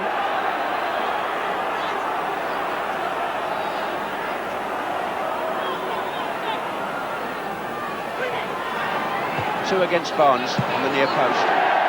This is where he made the goal for England, of course, against Brazil from a corner like that. Staunton.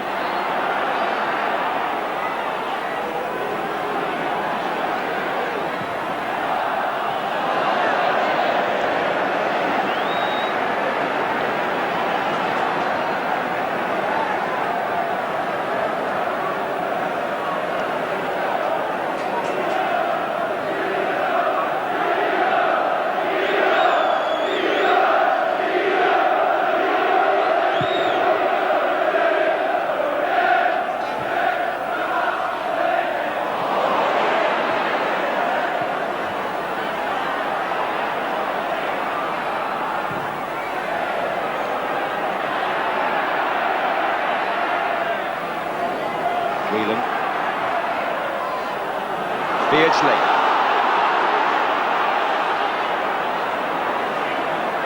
Barnes. It's trickled off O'Reilly. Liverpool are forcing a succession of left-wing corners in their bid to save the game. It's a question of whether they can get a flick on, because Liverpool now seem to be practicing the near-post corner like every other team. And that won't do. I sometimes wonder whether they could vary it a bit, Terry. Well, they normally do, actually. They normally vary their corners a lot. I've never seen them consistently in near-post corners like that. But it was not a very good delivery at all. It didn't seem to take any time over it.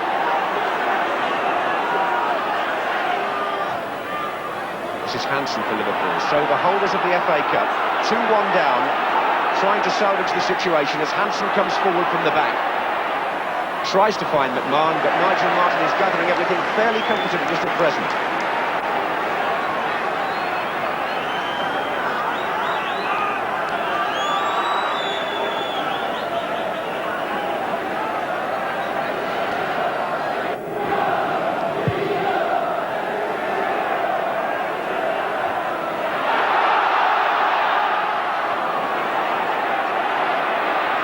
It's Hansen.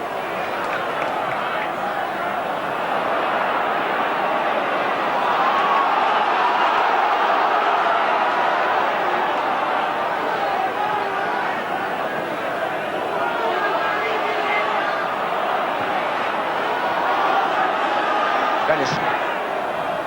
Looking for Beardsley. Well, Liverpool have really got to fight for their lives now, haven't they? It's a free kick. Salako on Houghton. 10 minutes to go, and trouble here for Palace possibly. Mark Bright has gone back to help them defend.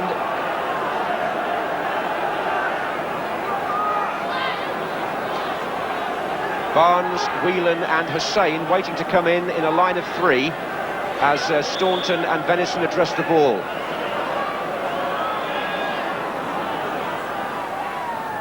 Staunton to Venison.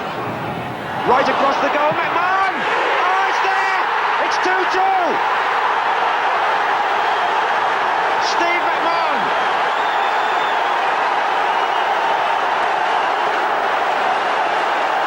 So, the free kick now works for Liverpool, and a nice, unexpected one it was too, how they worked that. Venison's low drill cross, it comes out to Steve McMahon, and that's a fabulous shot. 2-2. Well, it was a first-class finish. They just got caught napping there, Crystal Palace, on a free kick. It was had a lot of invention in it. No chance for Nigel Martin. That was as true as an arrow from Steve McMahon. Barry Venison, the substitute, who provided the cross from a cleverly worked free kick.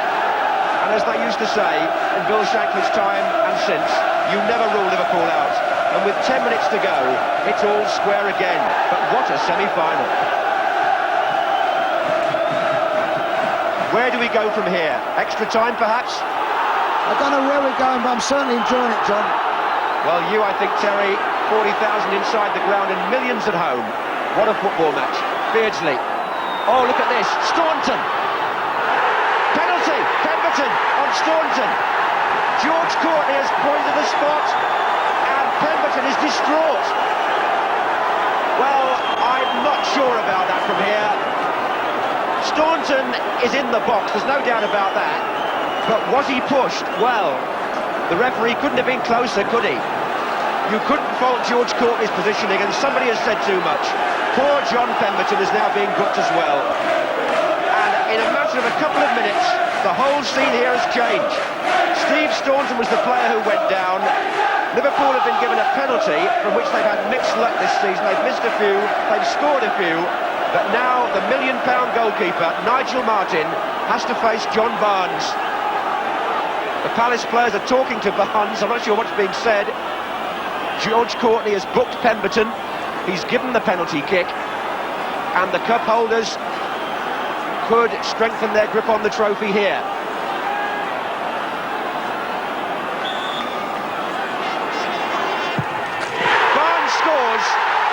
The goalkeeper went the right way, but the kick was true in the corner, And Liverpool lead by 3 goals to 2. And from being 2-1 up, Palace are suddenly jumped on their backsides and can't really believe what's happened to them. Most of all, Pemberton. Well, it's an incredible turnaround in just 2 or 3 minutes, and to be fair, it looked like Liverpool wasn't going to do it, and they got that very good free kick, and now they're in front. We've got a slight problem here as well with people on the pitch, you know, Terry. I mean, defences have come down. We all know the reasons for that. But after the last 2 goals, there have been people in celebration, I have to say, not misbehaving, but it's something which, in the present climate, the FA are going to have to look at. I'm not trying to take anything away from the joy of the occasion, in which Liverpool lead 3-2. After being 2-1 down, it almost seems like half a second ago. I never thought we'd get a game like this, did you? No, but I must say, earlier in the game when Crystal Palace was getting at the back 4, they didn't look comfortable at all, Liverpool, and certainly I know that Liverpool's going to take the game to them, but I think they've just settled back into their first half type of game and not thrown people forward and gambled to try and really press their advantage on. I want to ask you in a minute, when the ball goes out, whether you actually thought that was a penalty. I think we should try and clear that up, not trying to criticise George Courtney. He may well have been right. It's a corner first, though. Let's deal with that. To Palace, because you couldn't rule out a 3rd goal for them now, could you, the way this match has gone? Thorne has gone onto the near post. O'Reilly is up there as well.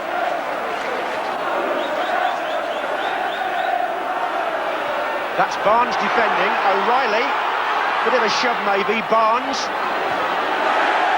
And Peter Beardsley won't reach that. Was it a penalty, Terry? Well, I think that he certainly made contact with the back of his legs. I don't think it was intentional, but the decision is like the game. It just could have gone either way. Yeah, that's where confidence it went Liverpool's way for sure. This is Salako. And that's Shaw, high and wide. But they were nearly in trouble again at that corner, Liverpool, weren't they? Crystal Palace has certainly given them a lot of trouble at set pieces. John Pemberton has had such a mixed afternoon. Remember, he made that Palace equaliser. And then, as Staunton got full, well, he did make contact with his back, but my view was it took Staunton a little while to go down. That's right. In fact, it's the same for Staunton. Staunton's had a very quiet game as well, and he's ended up being responsible for the 3rd goal. Well, they'll argue about that one in the up and down the country, everybody watching in millions of homes, so we'll let you be as good a judge as us. Here's Palace on the attack again with Thomas. And now it's Shaw. Barnes, and it's opening up again for Beardsley on the left. It came via Pemberton, but he's got enough pace to shake Beardsley off.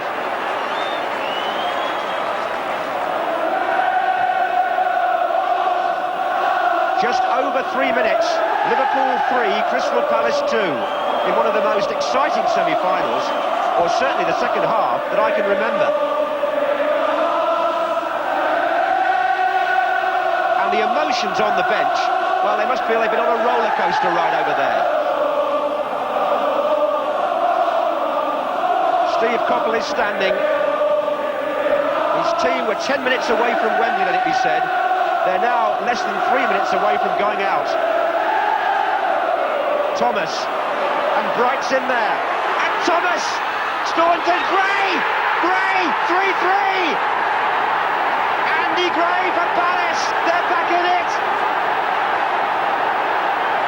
And Liverpool's defence all over the place. It's a free kick again, a set play, and keep your eye on number 4, Andy Gray, because when all this is over, Grobbelaar comes, doesn't make it, Thomas, Staunton, Gray, 3-3. Well, Grobbelaar did punch it, but not far enough, only to Jeff Thomas, and it span up off Staunton's chest. The man who actually got the penalty for Liverpool has now virtually delivered the pass for Steve Coppell's team to equalise. 2 minutes to go. Liverpool 3, Crystal Palace 3, and this one is going down in semi-final folklore. Barnes. Again. And it's still John Barnes, and well stopped by Martin, because Beardsley was right in for the rebound. John, I think this might bring the fans back. Well, I think if we had more football like this, more excitement like this, it would generate even more of an increase at the great we're having at the moment anyway. It's great stuff, isn't it? And the armchair audience must be on the edge of their seats too. Here's Bright. Foul by Hansen, is it? Yes. Now, twice from free kicks, Palace have scored. Liverpool have also scored from one, of course, but what sort of a finish could we be in for here? There is a minute to go of the 90. Barber will take the kick. Thorne, O'Reilly and Bright are all lined up.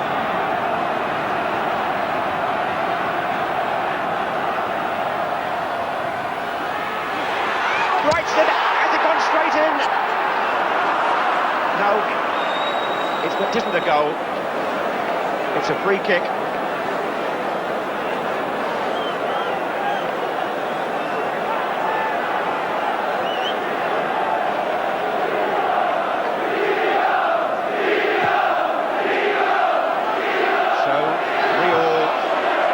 Time beckons now.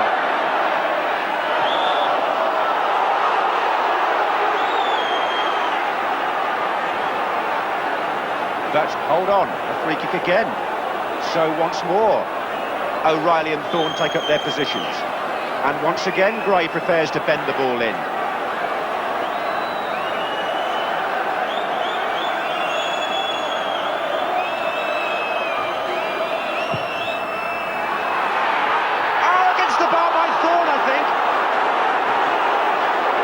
Stood still there, just didn't even move at all there, John. It's amazing, isn't it, this? Against the crossbar in the dying seconds. Andy Gray to take the corner. Stoppage time. Bobbelard struggling again. Flags up though, he was fouled. They put so many men in there, and there's so many men of Liverpool trying to combat against them, and he's trying to come out amongst those players, and he's finding it very difficult. Well, this was more difficulties from a free kick against the crossbar. That's a good header and very unlucky.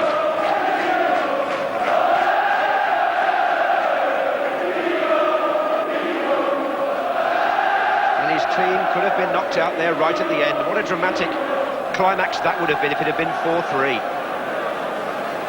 And my word, he would have been celebrating then, wouldn't he? They've given Liverpool untold trouble from free kicks.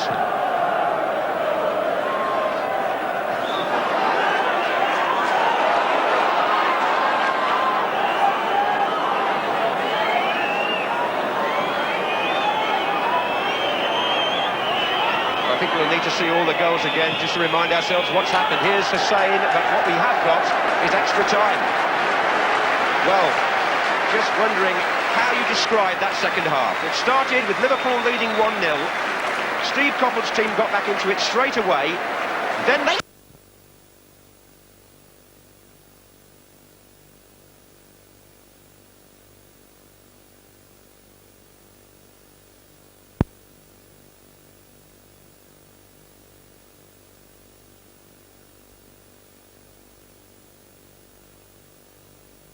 Hell of a lot of pressure. Scored straight after the kickoff, and from that moment, the game has been one hell of a football match. A great advertisement for football. They really deserve an enormous amount of credit, Palace, don't they? I think so. Yeah, they've really. In the first half, I just thought it was so one way. I thought Liverpool were coasting to a victory, and Palace have come out, rolled their sleeves up, and given a fantastic performance. As good as Liverpool were in the first half, Crystal Palace have been equally as good, and I think we can see Steve Coppell there. He must be a very proud man at the moment, Steve Coppell. One thing that we indicated before the game began, Ray, was that you have to get at Liverpool, and secondly, you have to make them pay at set pieces, because they don't defend well at set pieces, and that showed, didn't it? Definitely, and I think in the last minute it highlights it totally, Bob, really, when they hit the crossbar, Crystal Palace. There was no one within 2 yards of the chap as he heads the ball against the crossbar. Liverpool are vulnerable at set pieces. Well, here is that very moment. It's Andy Thorne who comes up. Now, remember, this is at 3-3. This is like Brighton against Man United with a last-second incident. Don't mention that, Bob. No, that was... look, there's no Liverpool player in sight. There's 4 Crystal Palace players moving in on to the second ball. Unbelievable. They've really been let off the hook in a way, Liverpool, now, haven't they? Kenny's down there talking to them. Now, what's he saying, in your opinion? Well, I don't honestly know, Bob. I would imagine he's trying to get Liverpool back into some sort of routine. They started the game superbly well, passing the ball around, and that's Liverpool's style. And I honestly felt when they went 3-2 up, that was the end of the match. But Palace, to all their credit, have come back and really made a game of this. And I think the next half an hour is going to be fantastic. Well, we're looking forward to that, obviously, Ray. Those Palace lads now, I mean, we did say, and I've got to put our necks on the block here, we said they had to do it in 90 minutes. Now, here they go with 30 minutes extra time, so we're going to be proved right or wrong coming up. I think they had to do it in 90 minutes, but if they get enough set pieces, if the ball's down in that end of the field long enough, they're going to get a chance, because the service they've hit in has been first class, and they've got people prepared to get on the end of the ball, and they've scored 2 goals from 2 set pieces and are well in this match. There's an amazing magic about the Cup when aside Kenny Dalglish's team, there he is, looking very pensive. They've scored 11 goals against Crystal Palace this season, none against, beaten them in the league. Palace have got a relegation battle on their hands, and yet... He's got to be flabbergasted, yeah. But full credit to Palace, it's been terrific. OK, here we go, back to Terry Venables and John Motson.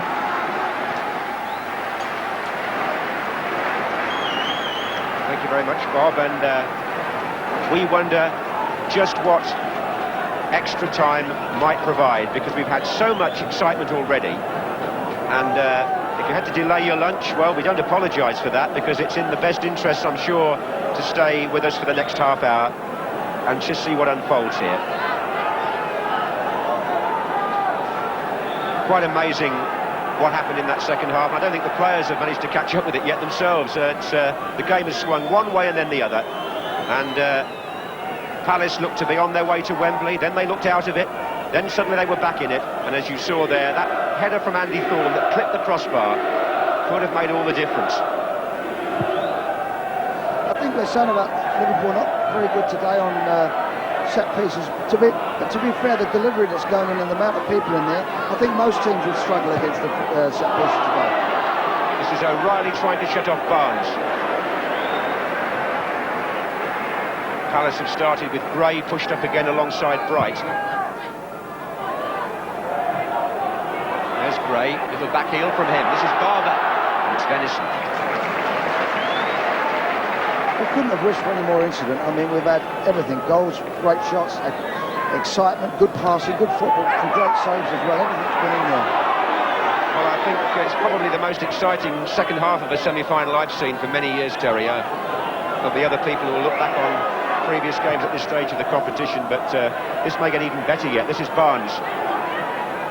Staunton again, same position as before. He's in! Staunton! Oh, lost composure. Just a bit.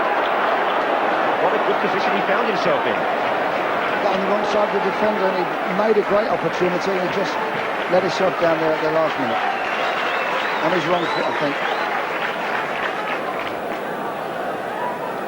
Well, it was an opportunity spurned without a doubt by Steve Staunton, the Republic of Ireland international. It's worth bearing in mind in extra time, of course, that Liverpool had to use their 2 substitutes early on. Palace haven't had to. The injuries to Rush and Gillespie meant that Staunton and Venison were pushed into service during or at the end of the first half.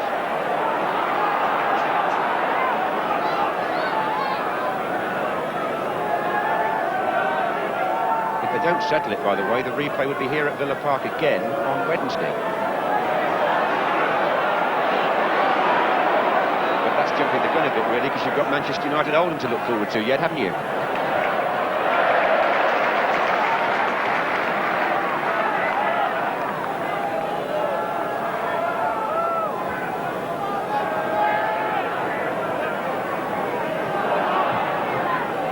Forward by Staunton. That's Richard Shaw. Thomas.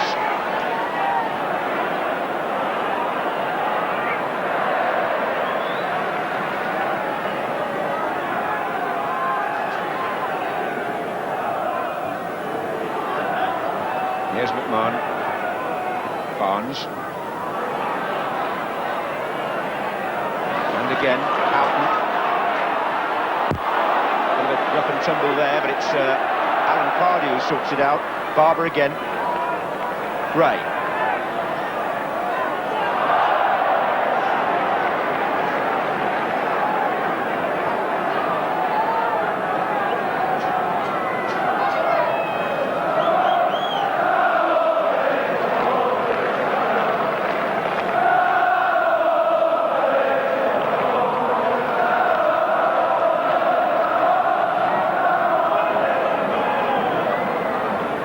Riley's forward for the free kick for Palace, and how well they've used them. Offside, Bright. 6 goals to look back on. And who knows what's to come. David Burrows. Staunton.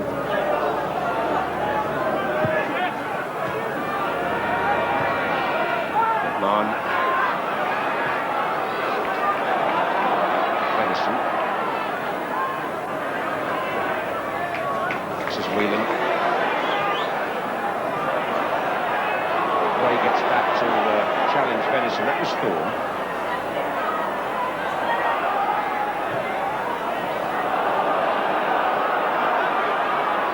Hussain.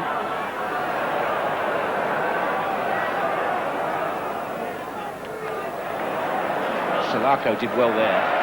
Got it back from O'Reilly.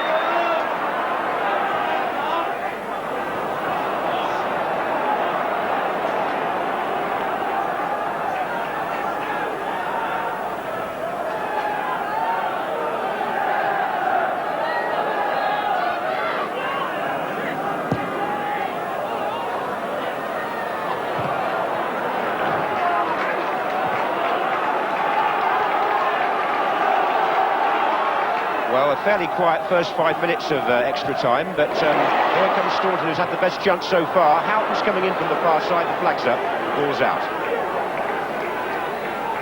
Well, Terry, it's not a match, I suppose, now for analysis so much as sheer emotion. What do you think's going to happen?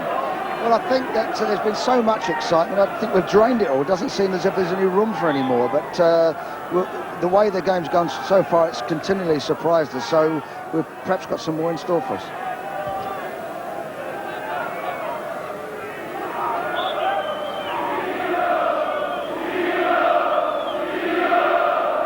They've pushed up Andy Gray now alongside Bright to get a bit more pressure on their back four. Burrows. Shaw. Hussain. Hansen.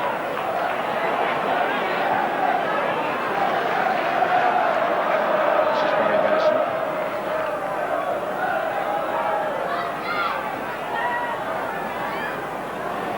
Barnes combining so well with Houghton.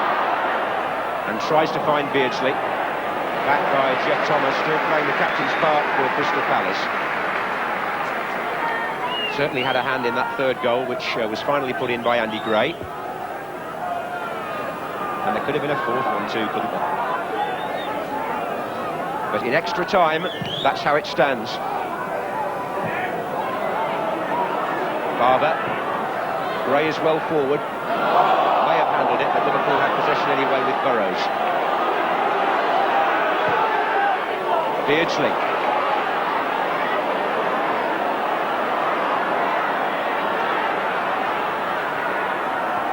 Still Beardsley. Barnes in there. Staunton's waiting here. Away by Barber as far as Burrows.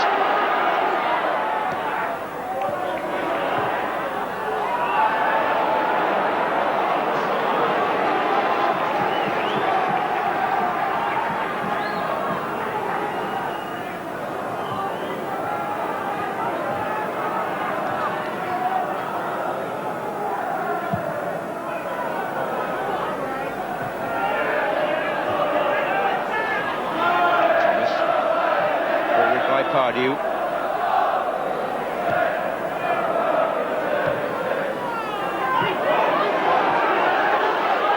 Shaw. That's gone Palace's way. Well, there were a few people in the Palace camp who were saying it won't be 9 again, but in a completely different way. We've had 6 goals, haven't we?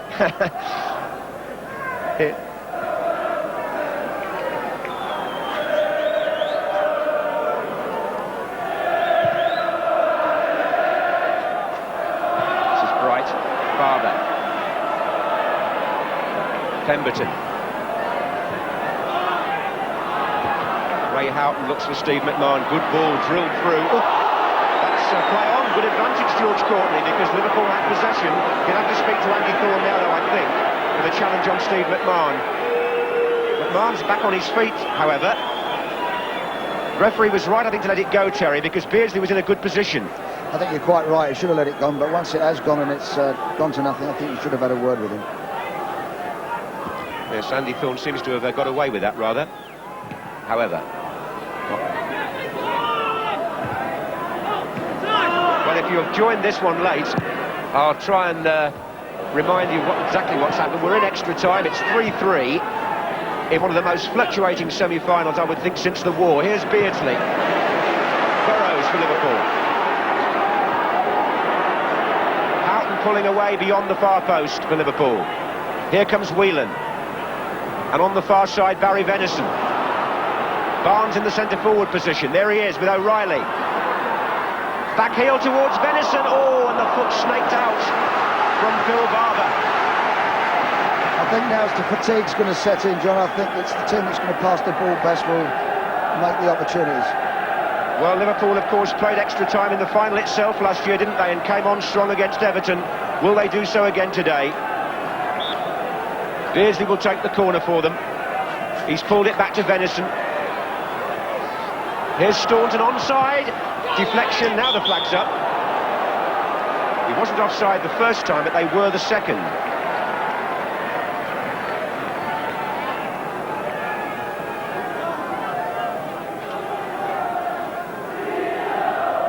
Well, that's the scene at Villa Park in this first period of extra time. Crystal Palace 3, Liverpool 3. What a match.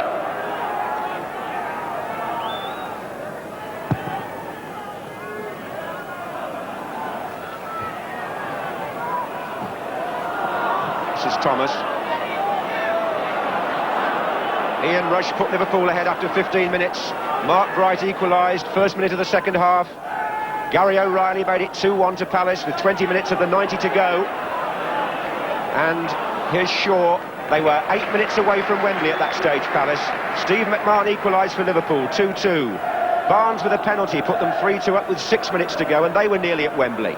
And then 2 minutes from the end of that exciting period, Andy Gray came along to make it 3-3, which is why we're in extra time, and EastEnders has been delayed. But it's on the way, and so is Manchester United Oldham.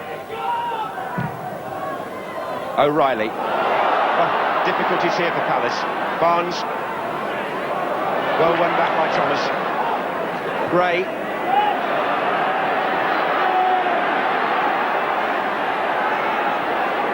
This is Barber.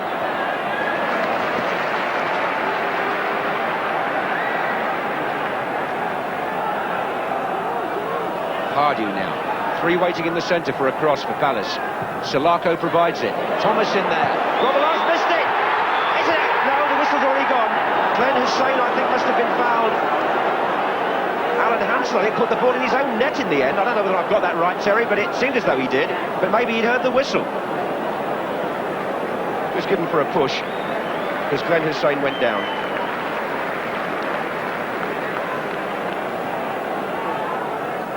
Three minutes left in the first period of extra time, and 3 goals apiece. Number 3, Burrows.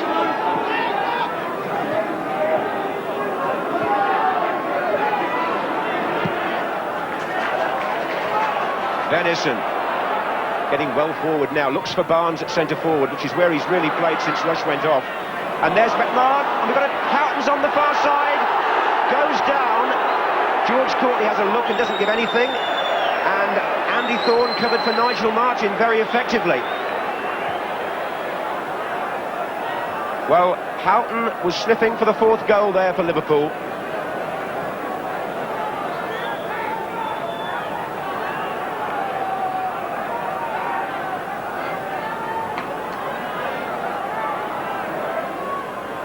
Barnes. Still so tricky. Houghton's in there too. Barnes again. Side netting.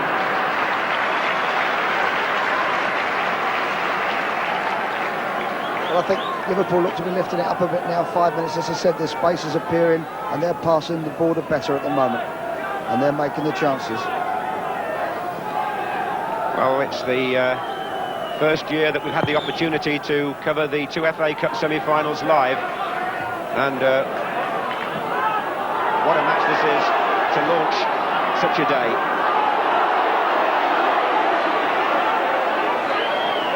Andy Gray for Crystal Palace. Tiredness is beginning to creep in now. Even one or two of the challengers are looking a bit laboured. Because the match has been played at full pelt and there's been so much incident and excitement that it's probably drained the players emotionally as well as physically, I would have thought. I think they're certainly slowing down now, John. Who knows? We're into the last minute of the first period of extra time here at Villa Park. This is Bright for Palace, Venables for Liverpool.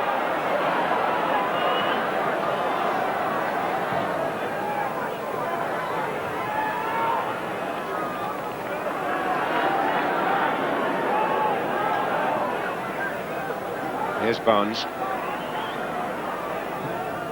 Oh, and there goes Houghton. Pursued by Salako, who's had to do much of a defensive job today.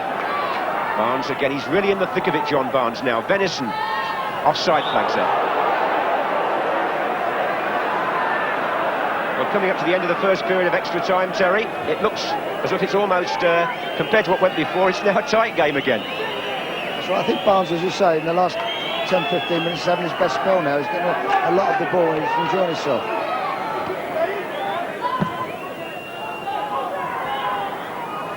Bright, Hussain, Gray.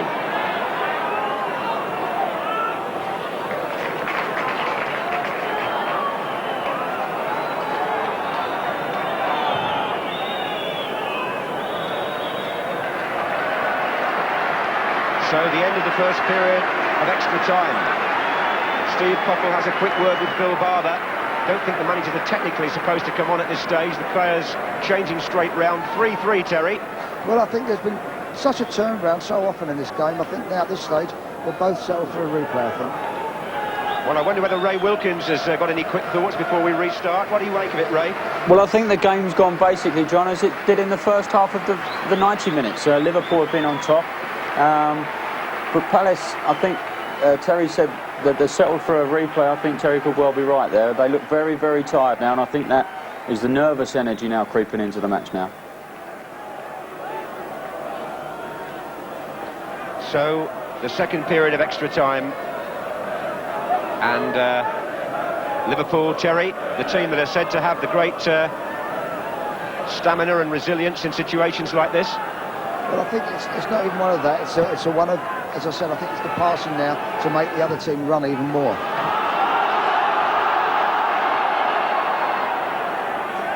Well, it's certainly pulling at the nerve ends, this one, isn't it? This is Barnes. Oh, good trickery. And he's right in on the keeper here. In the end, Andy Thorne got a foot to it. Corner. Ray Houghton's gone across to take it. Once he's inside that 18-yard box, John Barnes now is looking to hold on to that ball and really frighten the opposition. Well, Barnes and Beardsley and Hussain are all waiting.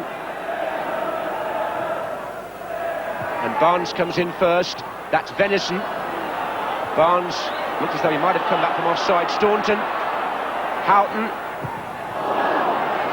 Corner again to Liverpool. They're forcing the issue at the start of this final 15 minutes.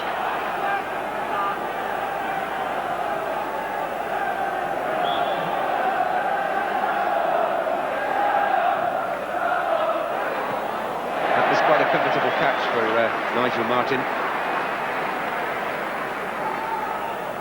Looks as though he's really enjoyed the game, the Palace goalkeeper, and I suppose it's one that the players will look back on and say, well, it was something to be part of, but of course not if you lose. And it's a shame in a way that there will have to be a loser at the end of this semi-final.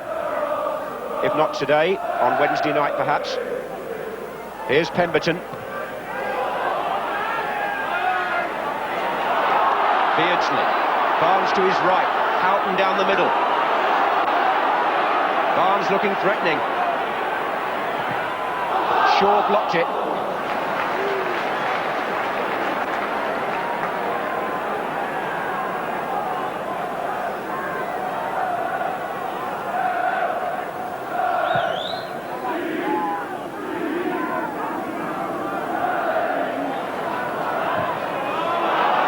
Pemberton gave the ball away carelessly, probably out of tiredness, to Houghton. Outside him is McMahon here. Three waiting for a cross. And McMahon curls one, drifting away from the far post.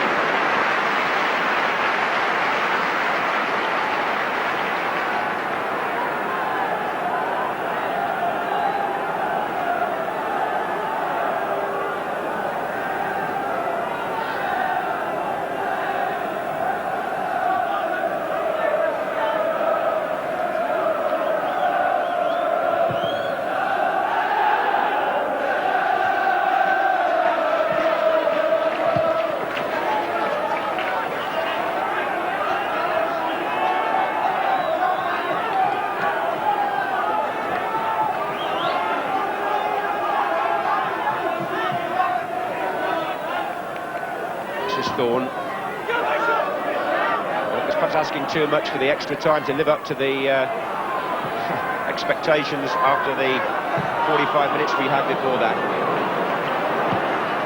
Forward by Thorne, looking for Bright. Hussain is with him. Tried to turn inside in corner to Palace. Well, they've made such good use of their set plays, Crystal Palace, that you wouldn't rule them out now. Andy Gray has gone across to take it. Andy Thorne, who hit the bar in the last minute was it of normal time, he's gone up again, number 6.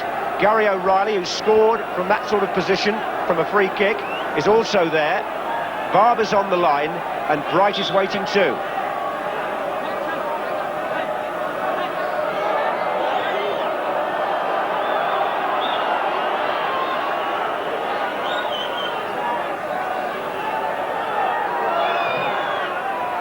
Thorne flicked it on, and it's gone in! Pardew! 4-3 Palace!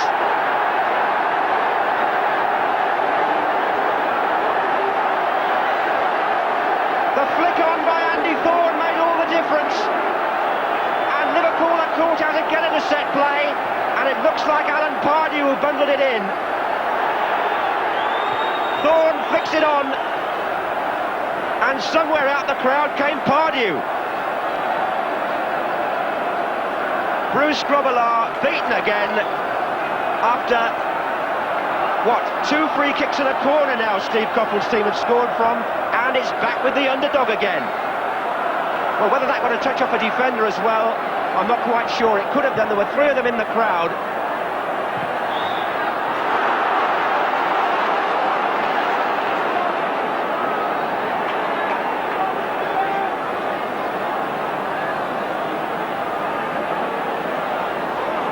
Just when they was beginning to put some good play together, Liverpool, they just lose one set piece again, and they just can't seem to handle it today.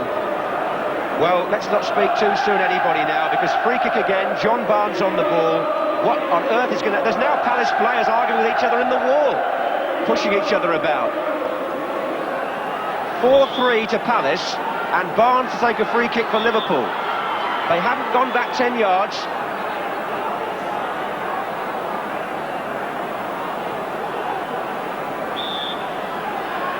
Barnes curls it! Oh, wasn't perhaps quite as far away from Martin as I suspected it might be.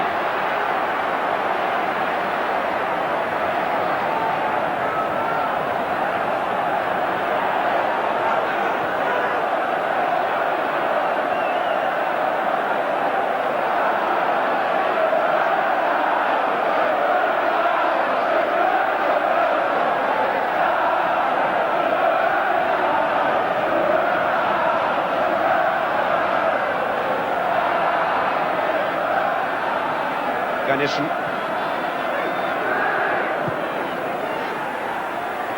McMahon.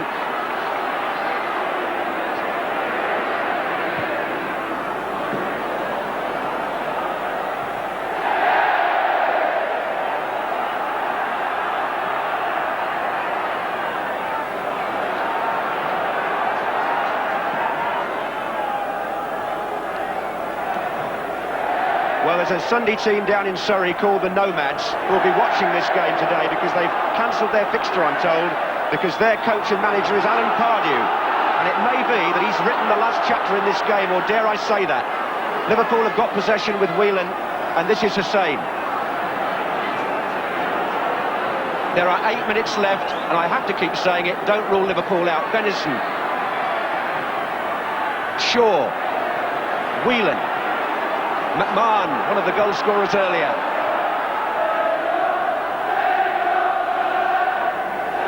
Staunton. Palace appealing for offside there, not given. This is Mark Bright with Alan Hansen.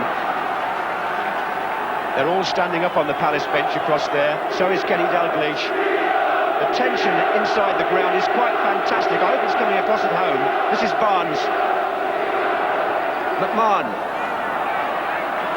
Venison. Tried the shot. Terry Venables, what do you think? Well, dare you say it, looks as if Crystal Palace for the first time are going to go to Wembley in the FA Cup. They're still playing good football, Liverpool, but it's just a case of set piece. We also got another view of that goal from that angle, Terry, didn't we? And that confirms that Alan Pardew, as we thought, was the scorer. It was a real flick on from Thorne, though. Again, Liverpool have been undone today on corners and free kicks. Here's Barber. My mind goes back to the Wimbledon Cup final and talking to Bobby Gould in the week about playing Liverpool on Tuesday. There is a feeling that if you can get the delivery in on corners and free kicks, then this man's team are human after all. And Palace have proved that this afternoon with a vengeance. Steve Coppell has done his homework. Hansen to Barnes. This is Jeff Thomas. 6 minutes away from Wembley, Crystal Palace. They were 8 minutes away in normal time. Can they hold it on this occasion? 7 goals in a semi-final. Venison. Palace fans singing.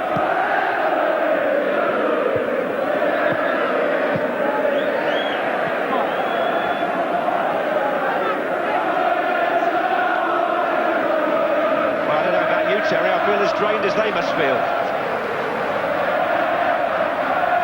Good news for those at home who don't like football. There's another match coming up in a minute.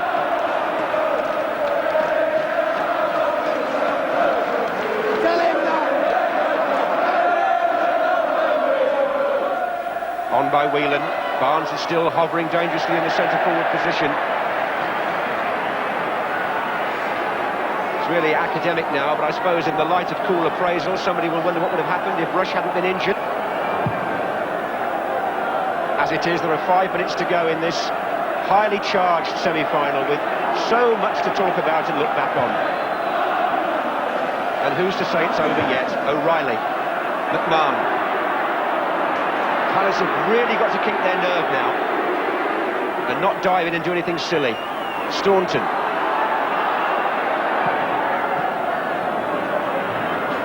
Went over Glenn Hussein's head, but this is Houghton, there's danger. Barnes! Oh, and Nigel Martin! Well, that save might have been worth £1 million, you never know. From John Barnes' downward header, when he looked odds on to score. Ray Houghton delivers the cross. Barnes heads it down, back towards where Martin was coming from, and the keeper was grateful.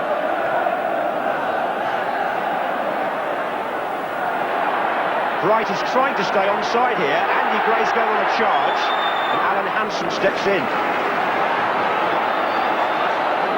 4 minutes of extra time left. 4-3 Crystal Palace lead. Thomas.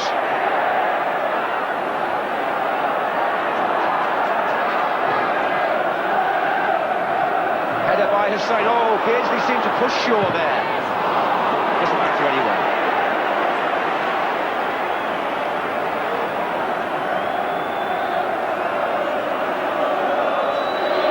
So much animation there, look at it.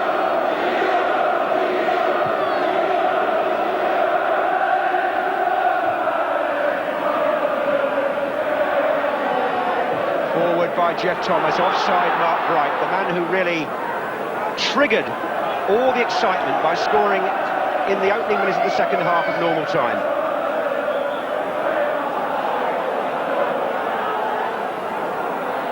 Three minutes we have left now.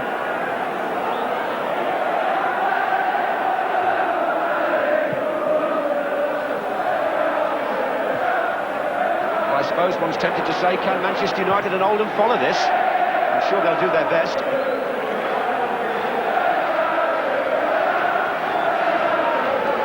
Look where Bruce Grobbelaar is.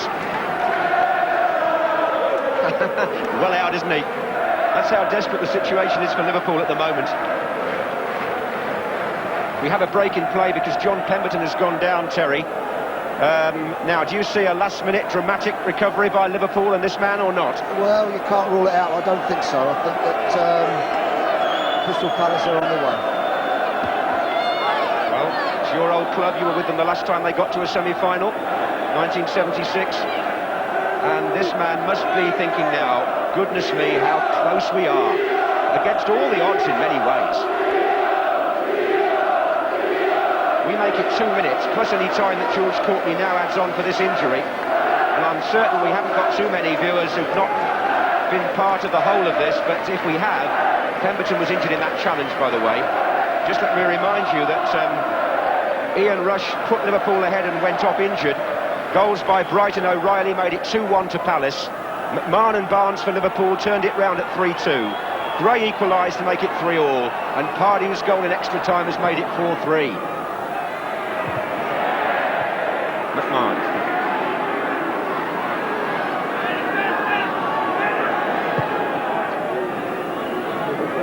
Beardsley. Oh, a dangerous ball by Venison, and Nigel Martin had to come and claim that as Ray Houghton steamed in. There's a minute to go at Villa Park. Crystal Palace are that close to Wembley, to putting out the holders and the favourites Liverpool, to destroying the dream of the double. Can they hold on?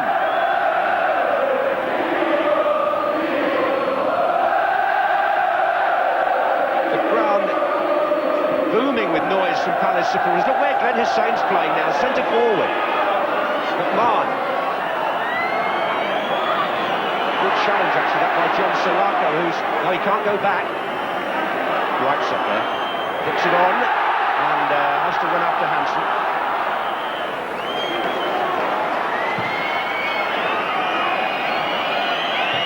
(4-3) to Crystal Palace. Coming up to the end of extra time, Jeff Thomas getting tangled up with Ronnie Whelan. Shouts at George Courtney, gets nothing. On by Hussein. Barnes. There's danger here. Turns it in, but there's not now.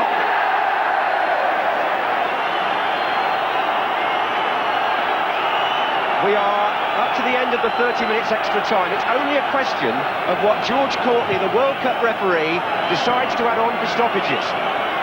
Bright on his own up there for Palace.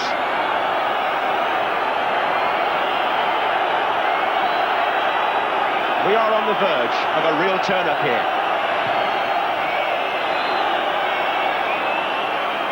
Andy Thorne battling away. And Jeff Thomas.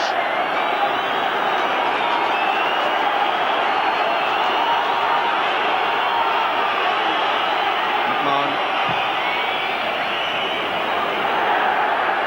Andy Gray. And Bright's made a curving run to stay onside. That was brilliant, actually, at this stage of the game. He's got Barber in the middle, but he'll want to try and hold it up if he can. Well, I don't condone time wasting, but in Palace's situation, you can forgive it today, can't you? After all we've been through here.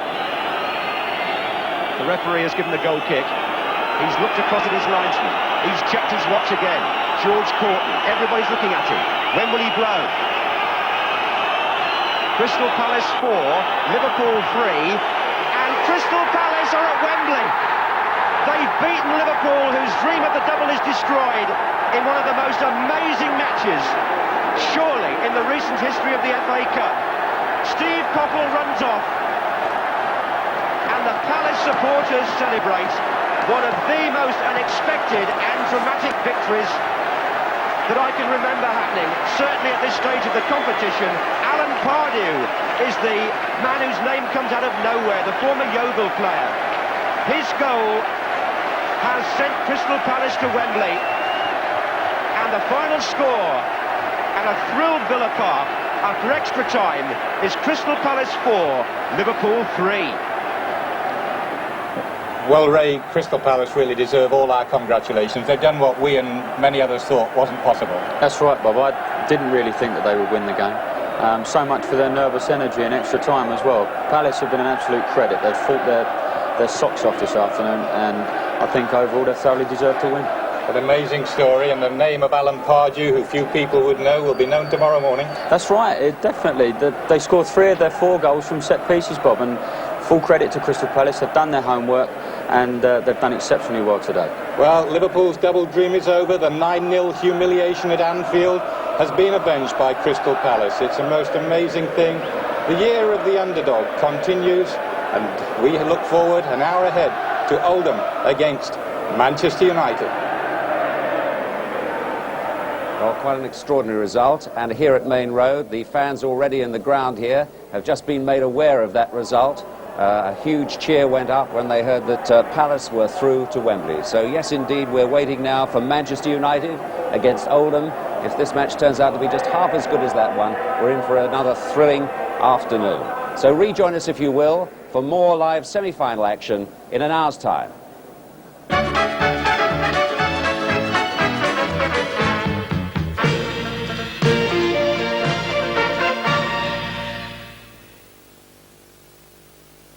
Leading up to the World Trevor Booking would agree with that assessment, but tell me, Trevor, when Neil Webb scored, did you think it was going United's way? Well, not after today, really, because here we have Danny Wallace just crosses it to the far. Lee Martin up for once, just floats in, Hallworth comes off, and then Neil Webb gets his head to it.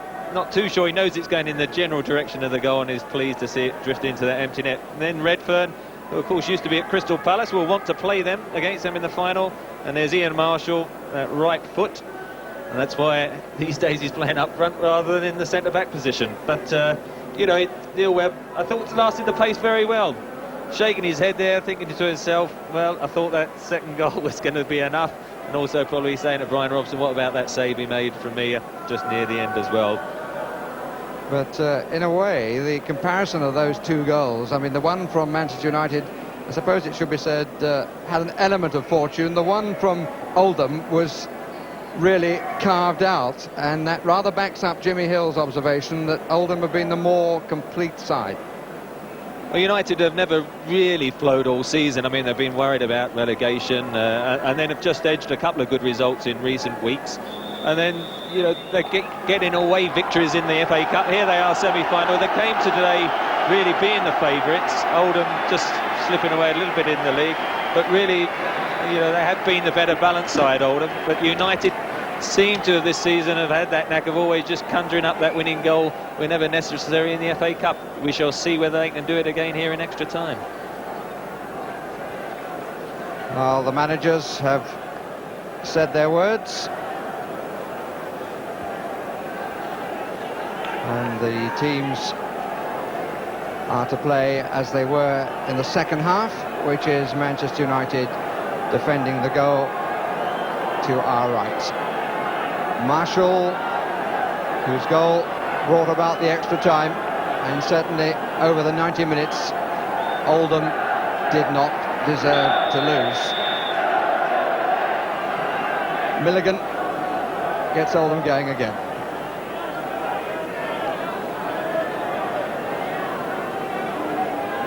Demands on fitness, demands on nerve, and fortune always a major factor. Here's Holden, gets the cross again, Redfern the nod down, Marshall blocked in front of his goalkeeper by Steve Bruce.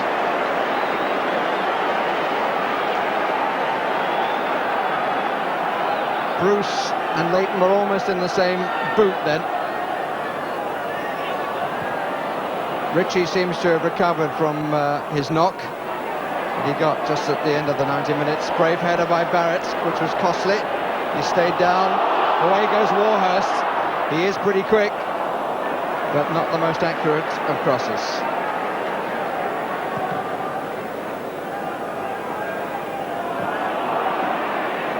Hughes.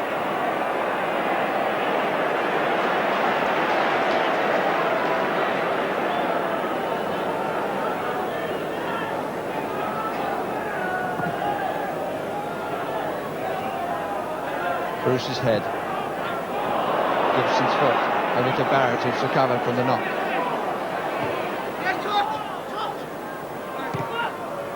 Ritchie. Showed too much. Nicked away by McClare. Useful for Wallace. Test of his pace, now test of his finish. And he's equal to both.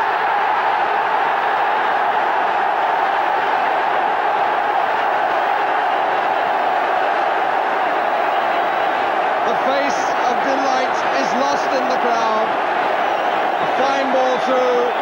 The finish, as the goalkeeper came somewhat feet first, was what was required. Burst through two defenders, and Manchester United lead 3-2. Great ball from Brian McClare. Once again, Oldham trying to hold the line, and Danny Wallace, with that extra pace, just timed his run perfectly. Got through against the goalkeeper. Didn't hit the shot that well. He scuffed it a bit, but I'm sure he's not complaining, because once it went past Hallworth, even though it was going very slowly, it was always going to make the goal. Well, certainly some repayment of £1.2 million.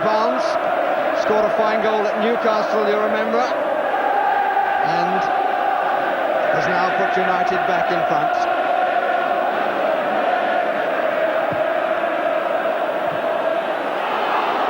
Gibson.